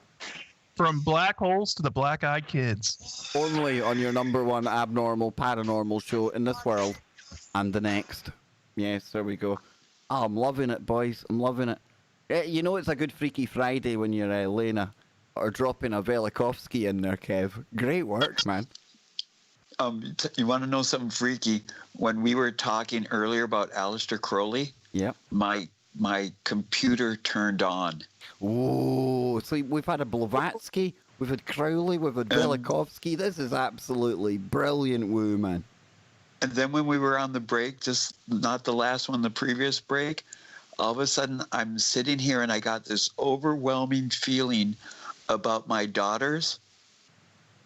And then all of a sudden I felt like there was a presence in my house. And I mute myself and I'm like, Infinity? And she's like, hi, Dad. And I'm like, oh my God. Because I like almost had a heart attack because I like literally felt someone in the house. And sometimes I can't go down that rabbit hole, being blind and thinking that they're, who am I? But they come into my home and move stuff around on me, or they're just messing with me. Because I've had like some ghost experiences in my world. Oh, we've definitely got time for ghosts on the other side. Definitely got time for ghosts as well. Now, if I may, I'm just going to give a quick shout out to some of the people. We had 144 people in here at one point. Thank you so much for tuning in. Yeah, we've got Edward. Good big shout out to you, brother. We've got Rick, Dr. Respect. Not the doc, but a doc, Dr. Respect. Good to see you, man. I know, every time I see Dr. Respect's name, I think Dr. Disrespect, and I'm like, is he here? That would be awesome. Dr. Disrespect and Jericho. That's amazing, man. We've also got Cheryl Namette. Polly, good to see you. Reloaded. Ayusu Reloaded. I like that. Can't say it, but I like it. Saint Marionette, good to see you. Lydia. Scrolling up here now. Rose. Rose is your #1 fan, by the way, Scott. I just want you to know that. Black Tree. We've got John Nelson. Alan McVicker. Good to see you. Good Scottish name there. Hello, Shaggers. He's definitely Scottish, dude. What a great name. Love it. Luna. G'day, Luna. You see, I'm telling you, I'm getting better at that Aussie twang as well. Donnie. G'day, Donnie. Rick Anderson. Big Rick. Big Rick's the man. Big Rick is... Big Rick throws me back to when I was over in Norway with the Marines. The best of times, the worst of times. Oh, I tell you, man. It made me who I am today, put it that way. It's not easy being a crap hat with you Marines. And I'm telling you, Rick will be laughing right now because he knows exactly what I'm talking about. Big shout out to you, brother. Marty, big shout out to you. Rorschach, Polly. We're there. We're almost on the other side. What a show this has been, guys. We have... and we've still got the Velikovsky card to come. We've got Black Eyeology and Ghosts. My word. Kev. I tell you, this has been some good woo, brother. Well, thank you for the opportunity. I always enjoy it. Oh, we enjoy you. I'm telling you, man, this is good. Definitely good.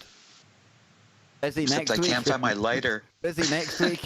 You're more than welcome to join us again next week. I could ask my daughters if they're cool with it. I'm there. I'm your man. I'm your go-to. Here we go. Are you a man or a ma'am? Here we go. And I know that. Today I identify as a Kiwi. Here we go, folks. Here we go. Kumquat.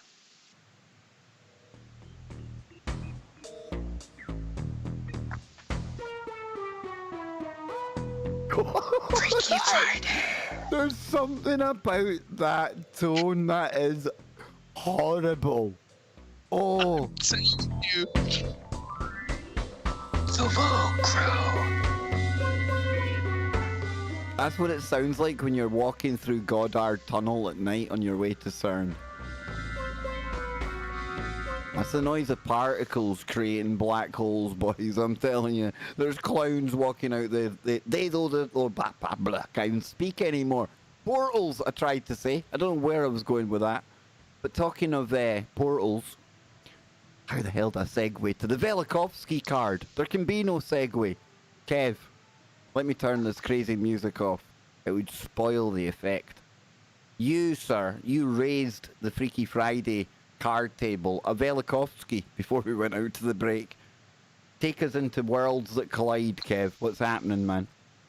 Well, Velikovsky and Worlds Collide, or no, Worlds in Collision and Ages of Chaos, where he looked at all of these indigenous groups around the world and found all of these similarities in their fables or legends or myths semantics, and so he compiled all these things together, and it was one of those things that was suppressed, because my thought of it is those that govern are protected by the government, and the government, to keep continuity of government, they can't have us knowing these things could or would or will happen, because then they would lose all sorts of power and control.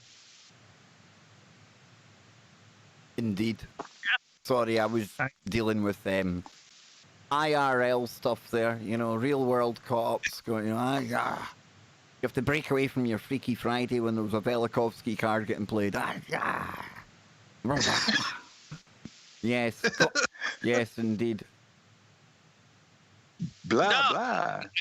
I agree, and just like NeSe was saying, right? I mean, we talk about a lot of this knowledge that has been hidden from us, right? It's been occulted from us, and the word occult doesn't it doesn't mean anything negative. It just means to be hidden. There's nothing negative about the word occult. It just means to hide, right? I sometimes occult the TV remote from Anne just before she comes in from work, because I know it could go wrong if she's allowed full control of the doofer. We call it the doofer in my house. It's the doofer, right? Yeah, okay. Doof, doofer. Okay. So, when NeSe was talking about how they don't want people to know about these celestial events and the way to tap into a lot of this stuff to raise our consciousness, that's all occulted knowledge, and they've been doing that for the powers that shouldn't be have been doing that for as long as they have been exerting their control over everyone, because he's right. If people were to tap into that, if people were to actually go back and or rediscover a lot of this stuff, then their power diminishes, their power crumbles, right? And so, yeah, I'm Remember totally. remember during the Gulf War when the museum of Baghdad got supposedly looted, or they went in there and started stealing stuff, but then there was this precise occurrence of all of these cuneiform scrolls that all of a sudden disappeared, and then all of a sudden in Egypt the same thing happens, where all of these cuneiforms that weren't yet deciphered disappeared. Because if you think of these cuneiform scrolls that are 5,000, 6,000 years old, and they're giving a historical representation of what the earth has gone through back that period of time, then they would know, or at least speculate, what is the next occurrence, or when will this occurrence happen again? Yep. Yep. Yep. Yep. Yep. Exactly. Yep. I'm liking it. Final segment. When you go, Well, Scott. and just before we move on, it's just like the astrology thing, right? And the whole with astrology and looking at the stars and celestial events and stuff, that is portrayed as kind of a kooky pseudoscience, kind of crazy new agey thing, right? To make it seem like it's just kind of it's something that is not to be taken seriously, right? That's sort of the that's what's kind of pushed out there to the public, right? Well, if it was such a pseudoscience-y thing, why are the elites so Scott, I don't know if about astrology? Yeah, I don't know if this quote's true, because there's so many quotes on the internet. 99% of them were never said by the people that they're attributed to, but I like this one and it's cool, and since it's Freaky Friday, we'll use it. And JP Morgan, I've heard, it's rumored, it's said online, that he once said something that goes along the lines of millionaires are interested in astrology, but billionaires live by it. You look at all the kings and the royal families throughout the ages, they always had a magician, they had an astrologer, they had a mathematician. There's a giveaway. There's definitely a giveaway for me, folks. And you don't see them recommend we have our local astrologer for every area or anything like that, so. And look, whether you believe it or not, they do. Exactly. That's the thing. Exactly. And they're making their decisions on it. So it's worked well for them, from what I can see. Yeah, it's pretty much gone to plan, right? It hasn't affected them. But I tell you what, let's move on, because I've got a story that I've been dying to share with everyone here. I mean, come on, some of the best woo we ever get into. You can have the pyramids, the ancient archaeology, hidden history. It's up there. What if part of our hidden history, though, connects to a modern phenomena that we have absolutely talked until the woo comes home on Freaky Friday? What if I was to tell you there's a scientific or a potential scientific tie between the ancient past and something we've come to know and kind of cringe at, and they're called the Black-Eyed Kids? This here is it's mind-blowing. Let me pull this up, because this actually comes from realclearscience.com, okay? It's actually not a woo-woo out there kind of site, let me assure you. And you know what they're saying? Wait till you get a load of this, guys. Yes. Ancient humans' eye colors were nearly black. Future humans could have all new colors. So ancient humans were kicking about with nearly black-eyed Neanderthals. Can we call them that, Scott? It says. Well, Anne's sitting next to me, and she's sitting going, "Oh, look at me! I've got black eyes." Anne, there's a big difference between your absolutely gorgeous deep brown eyes and the black eye. Trust me, me and you would not be having. We wouldn't be here if you were a black-eyed Annie. That's terrifying. So it says, of all the human bodily organs, the eye is especially alluring, seemingly alive as it twitches to and fro within the socket. The eye permits sighted interaction with the physical world and allows us, in a superficial yet meaningful way, to gaze into the minds of others. Now, the human's eye hallmark trait is its medley of colours. The iris, which surrounds the pupil, can appear blue, green, grey, hazel, brown, and even red. Well, I don't want to see any of those. In fact, would that not be Excuse me, it's ma'am. of the moth variety? I'm just saying, differences in levels of pigment, melanin primarily, account for the varying hues. More melanin renders the eyes darker, while less leaves them reflecting light blue. How much melanin dwells within the iris depends on the expression of around a dozen different genes, and perhaps more. The two most important by far are the OCA2 and the HERC2.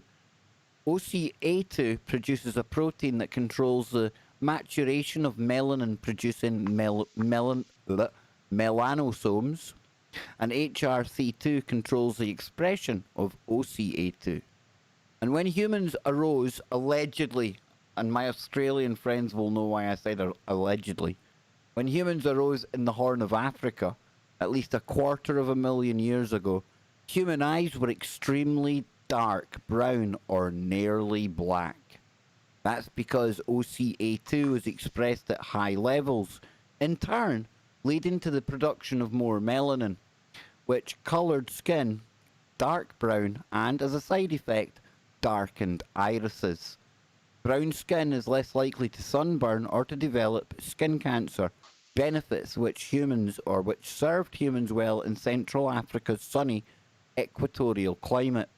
But when humans started migrating, allegedly, out of Africa between 50,000 and 70,000 years ago, the selective pressures that drove heightened melanin production disappeared.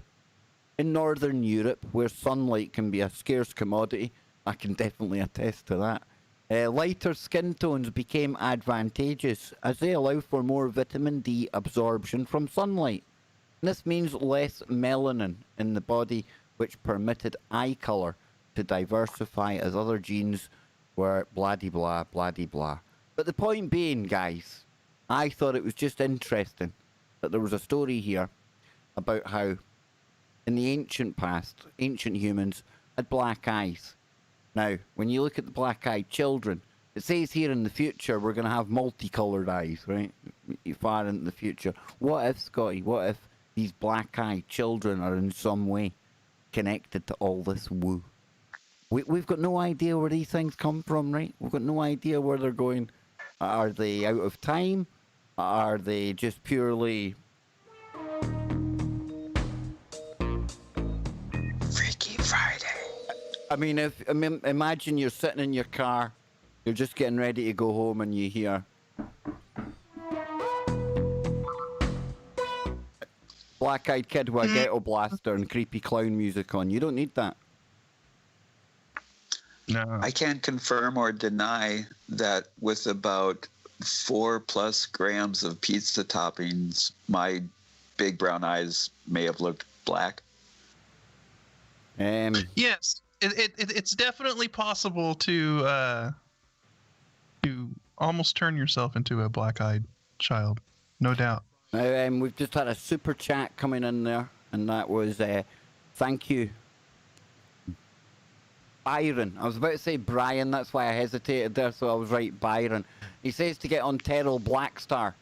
Well, now, there's a reason I won't be bringing Terrell onto the show. And that's because if you're a long time kind of veteran of the Truth Wars, Scotty Lopez, that's the same character that was wanting to credit check people back in the day for Comet Ellen and coming, remember? He could move to the Ozarks. And he was going to Ah, credit, but you had to let him credit check you before you got a place in his cave. Remember all that? And then when Eleanor came and went, it turned into an invisible brown dwarf star that was coming. And the LARP goes on. And the LARP goes on. And when one invisible dark thing passes and another date comes and goes, it's okay because it's another invisible dark thing out there that you can't see. And you see how that continues. So, Byron, I thank you so much for the super chat, but I can only be as honest as I can be. And that's one character who certainly opened my eyes to some of the shenanigans that goes on around well, just keeping the story going, shall we say. That's the nicest way I can put it. maybe I shouldn't have thrown out the whole black hole thing, because that would give the LARPers a good out for. It's not you, Harvard, have thrown that out there, dude. Yeah, that's true. That's true. So, yeah. So that's why I remember Terrell well. I haven't checked them out in a while, though. Maybe I'll have to have a look. I'll have to have a listen. What do you think? Shall we go there and have a listen at some point? Yeah. Sometimes you got to check in with these people, see what's going on. Exactly. I'm only thinking of, I mean, that was years ago. When was Ellen and Scott? Can you remember? Was that 2010, 2011? Was it? Yeah, the Ellen thing was... Have we been doing that this long? Well, the Ellen thing was like around the time that I first, like, right around the time that I first, quote unquote. 2010. Yeah. Yeah, that was when I was just starting to wake up to a lot of things and just starting to read a lot of stuff. That's when the Ellen and stuff was going down. ELE, Extinction Level Event. You know, folks, back in 2010 when this thing was incoming, there was a really large part of me that thought this was it. This was it. And then when this one came and went and I crawled back out from under my desk, that's when I started to wonder, these dates, they seem to get hyped up and they come and go. Maybe you shouldn't just buy into every date thrown out there by people on the internet. I can see how it happens. I've been there, Scott, right? I mean, when you're first getting into the info, and I mean, the info's lining up. You can see what the people are talking about. And I don't know, man, it's addictive. They present a compelling case. There's a lot of confirmation bias and correlation of data points that really, paint a very convincing picture of things, and then people buy into it. I mean, you can't. I can't talk too much smack because I've been there, you've been there, we've all been there. We've all been duped by these events that are supposedly, just around the corner, or these dates that are thrown out there, and it's easy to get caught up in it and all of that stuff. So, yeah, but hey, you learn from your mistakes. Live and learn, bro.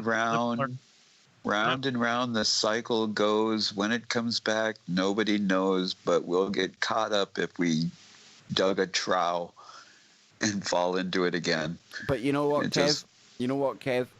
Since what we do here, or what we try to do, is we try to get the information, we put it out there. Do you know what I'm going to do before next week? Since Byron was very generous there, big shout out to you, Byron.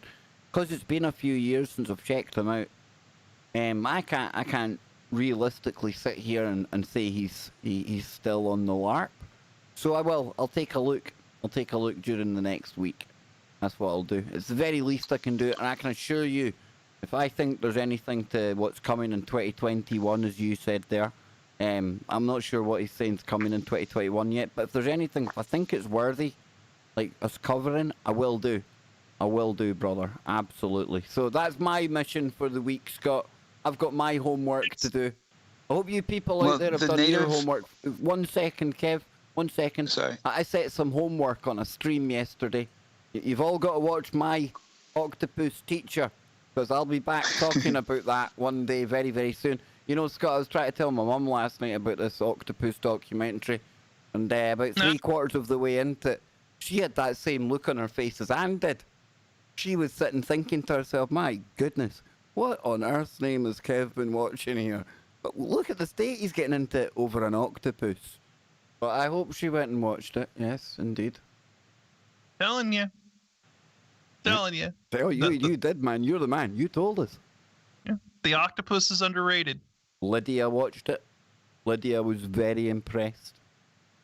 Yes.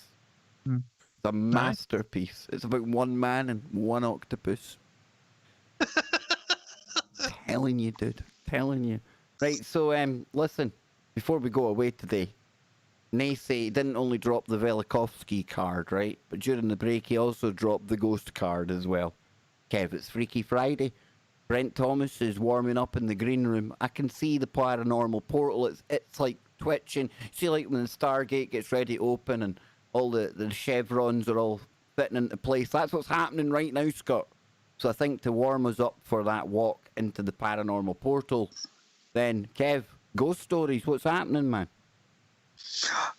My favorite of all time ghost stories is in, I think it was 91 or 92. I moved out from my partner's apartment, and a friend of mine said, why don't you come and live in this mansion with me on Summit Avenue in St. Paul, Minnesota, where some of the mansions were up on the bluff looking down on the city of Paul. So I take the room on the 3rd floor, furthest from the entrance. And to go into the home, the rule was we had to go through the old servants' quarters, which went down the stairs through a huge metal door, and then to go all the way up to the 3rd floor, because we're in the basement now, you had to go through about 12 different doors and up 3 different staircases. And I'm up in my room reading a book, and next thing you know, I hear this big, huge door slam. And then next thing you know, the next door slams, and the next door slams, and the procession of the doors slamming, there was no way anybody could physically run up the stairs that quickly and slam the doors. So it started with a big bang, bang, bang, bang, bang, bang, and it just kept going faster and faster through the house up to the top stairs. And there was, from the top stairs, there's 2 more doors before you come to my bedroom. So I hear the last door down the hallway. Kev, are you banging? Is there banging while you're talking? The college across the street. Holy shit! It's their homecoming. Man. Oh, it's their homecoming game, and they're having fireworks going off. Oh man, I thought, it's coming up the stairs, Kev. It's coming. So I'm in front of this big, huge arc window, and I'm pushing back against it. And I remember the movie The Exorcist. And so I dive into the corner and put my back in the corner, and I'm staring at my door, waiting for it to open up. Nothing happens. I swear I'm sitting there for, it seems like 2 hours, but then all of a sudden I hear the door slam again, and I'm expecting the same thing to occur. But then I start hearing my roommate and her boyfriend laughing downstairs. So right away I yell, Carol, Carol, and she hears me, and they come up to my room because I wasn't going to get out of my room because that was the last door I heard slam. So they come into my room, and the minute Carol opens up my room, she must have saw some expression on my face, because the first thing she says to me is, did you see the ghost? And I'm like, what? And she said, yeah, there's an old woman that haunts the house, and every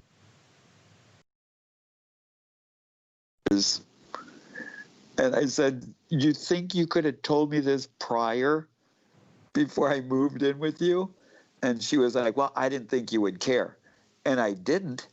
It just would have been nice to know, because there was a couple times where I got the heebie-jeebies in the house, but sometimes. Wait a minute, right? Because I don't know if you guys experienced that there. I hope the stream experienced it, right? because everything glitched out. Like Yes, you I experienced you it. got it. That's okay, dude. I'm sitting here thinking, okay, to say something because these guys are just cracking on, you know. Yeah, it But- glitched out on me. That was crazy. It's been one of those shows, Kev. I've had a blast. I knew you'd be awesome for the Freaky Friday. You always are. It's good that you're back home now. Hopefully your daughters can spare you again next week. But if not, we're here every Friday. Scotty, damn man, we're on a rich vein of woo right now. It just keeps getting better and better. How the heck do we do it? How much woo is out there, man? It's there's so much woo that they're setting off fireworks for NeSe. That's what's happening. That is what's happening, isn't it? Yeah. I think it's almost the finale happening. I because think of the AI done that, Kev. The AI that listens to everything. It thought I can move things. I can connect things up so we can get some fireworks in the background. Oh, you hear that as well? Here. The big boy's going up now, man. Yep. The AI likes us. You see, it's hearing me, man. Listen, folks, it doesn't stop here. I hope we have got you in the mood for more. Because Brent Thomas on the way, Paranormal Portal, will be back next week. We're out of here. That fireworks is like the best thing ever. It's perfect. Yeah. Can you still hear it? What? Yeah, what a way Oh, to finish the show. What a way. Hey. Black Tree says get a free reading tonight over at the portal. So on that note, I'm not going to take any longer than 3 minutes to say our goodbyes here. You can catch Brent on tfrlive.com or on his YouTube channel, right here, Paranormal Portal. So I hope you've enjoyed today. I've certainly had a blast. Scotty, you had a blast? Of course, always have a blast.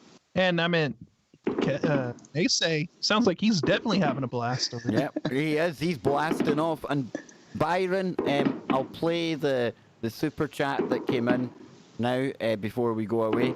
Here we go.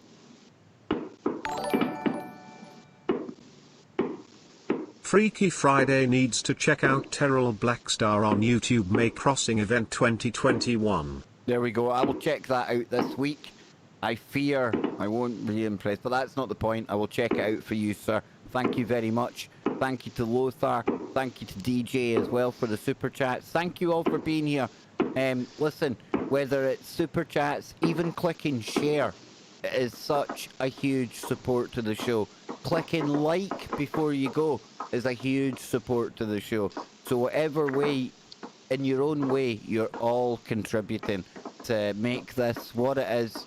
The #1 abnormal paranormal YouTube channel in the world. And on that note, I think it would only be right to let the cemetery clowns, and Kev, don't you dare mute up. Don't mute up, Kev, because I want to hear those fireworks in the background as well, right?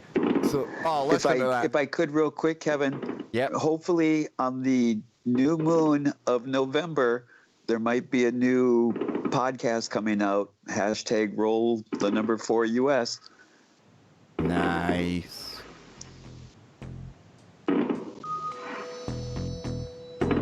Freaky Friday. The Woo Crew. You like that, Scott? Look at that. Nice one, eh? Oh, A nice cheeky little fly-in one there, you know? very nice. Do. Down the rabbit hole.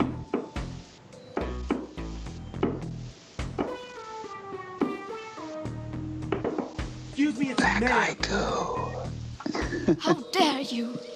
Keep your mind open. Keep looking for the woo, but not to the point where your brain turns to black goo.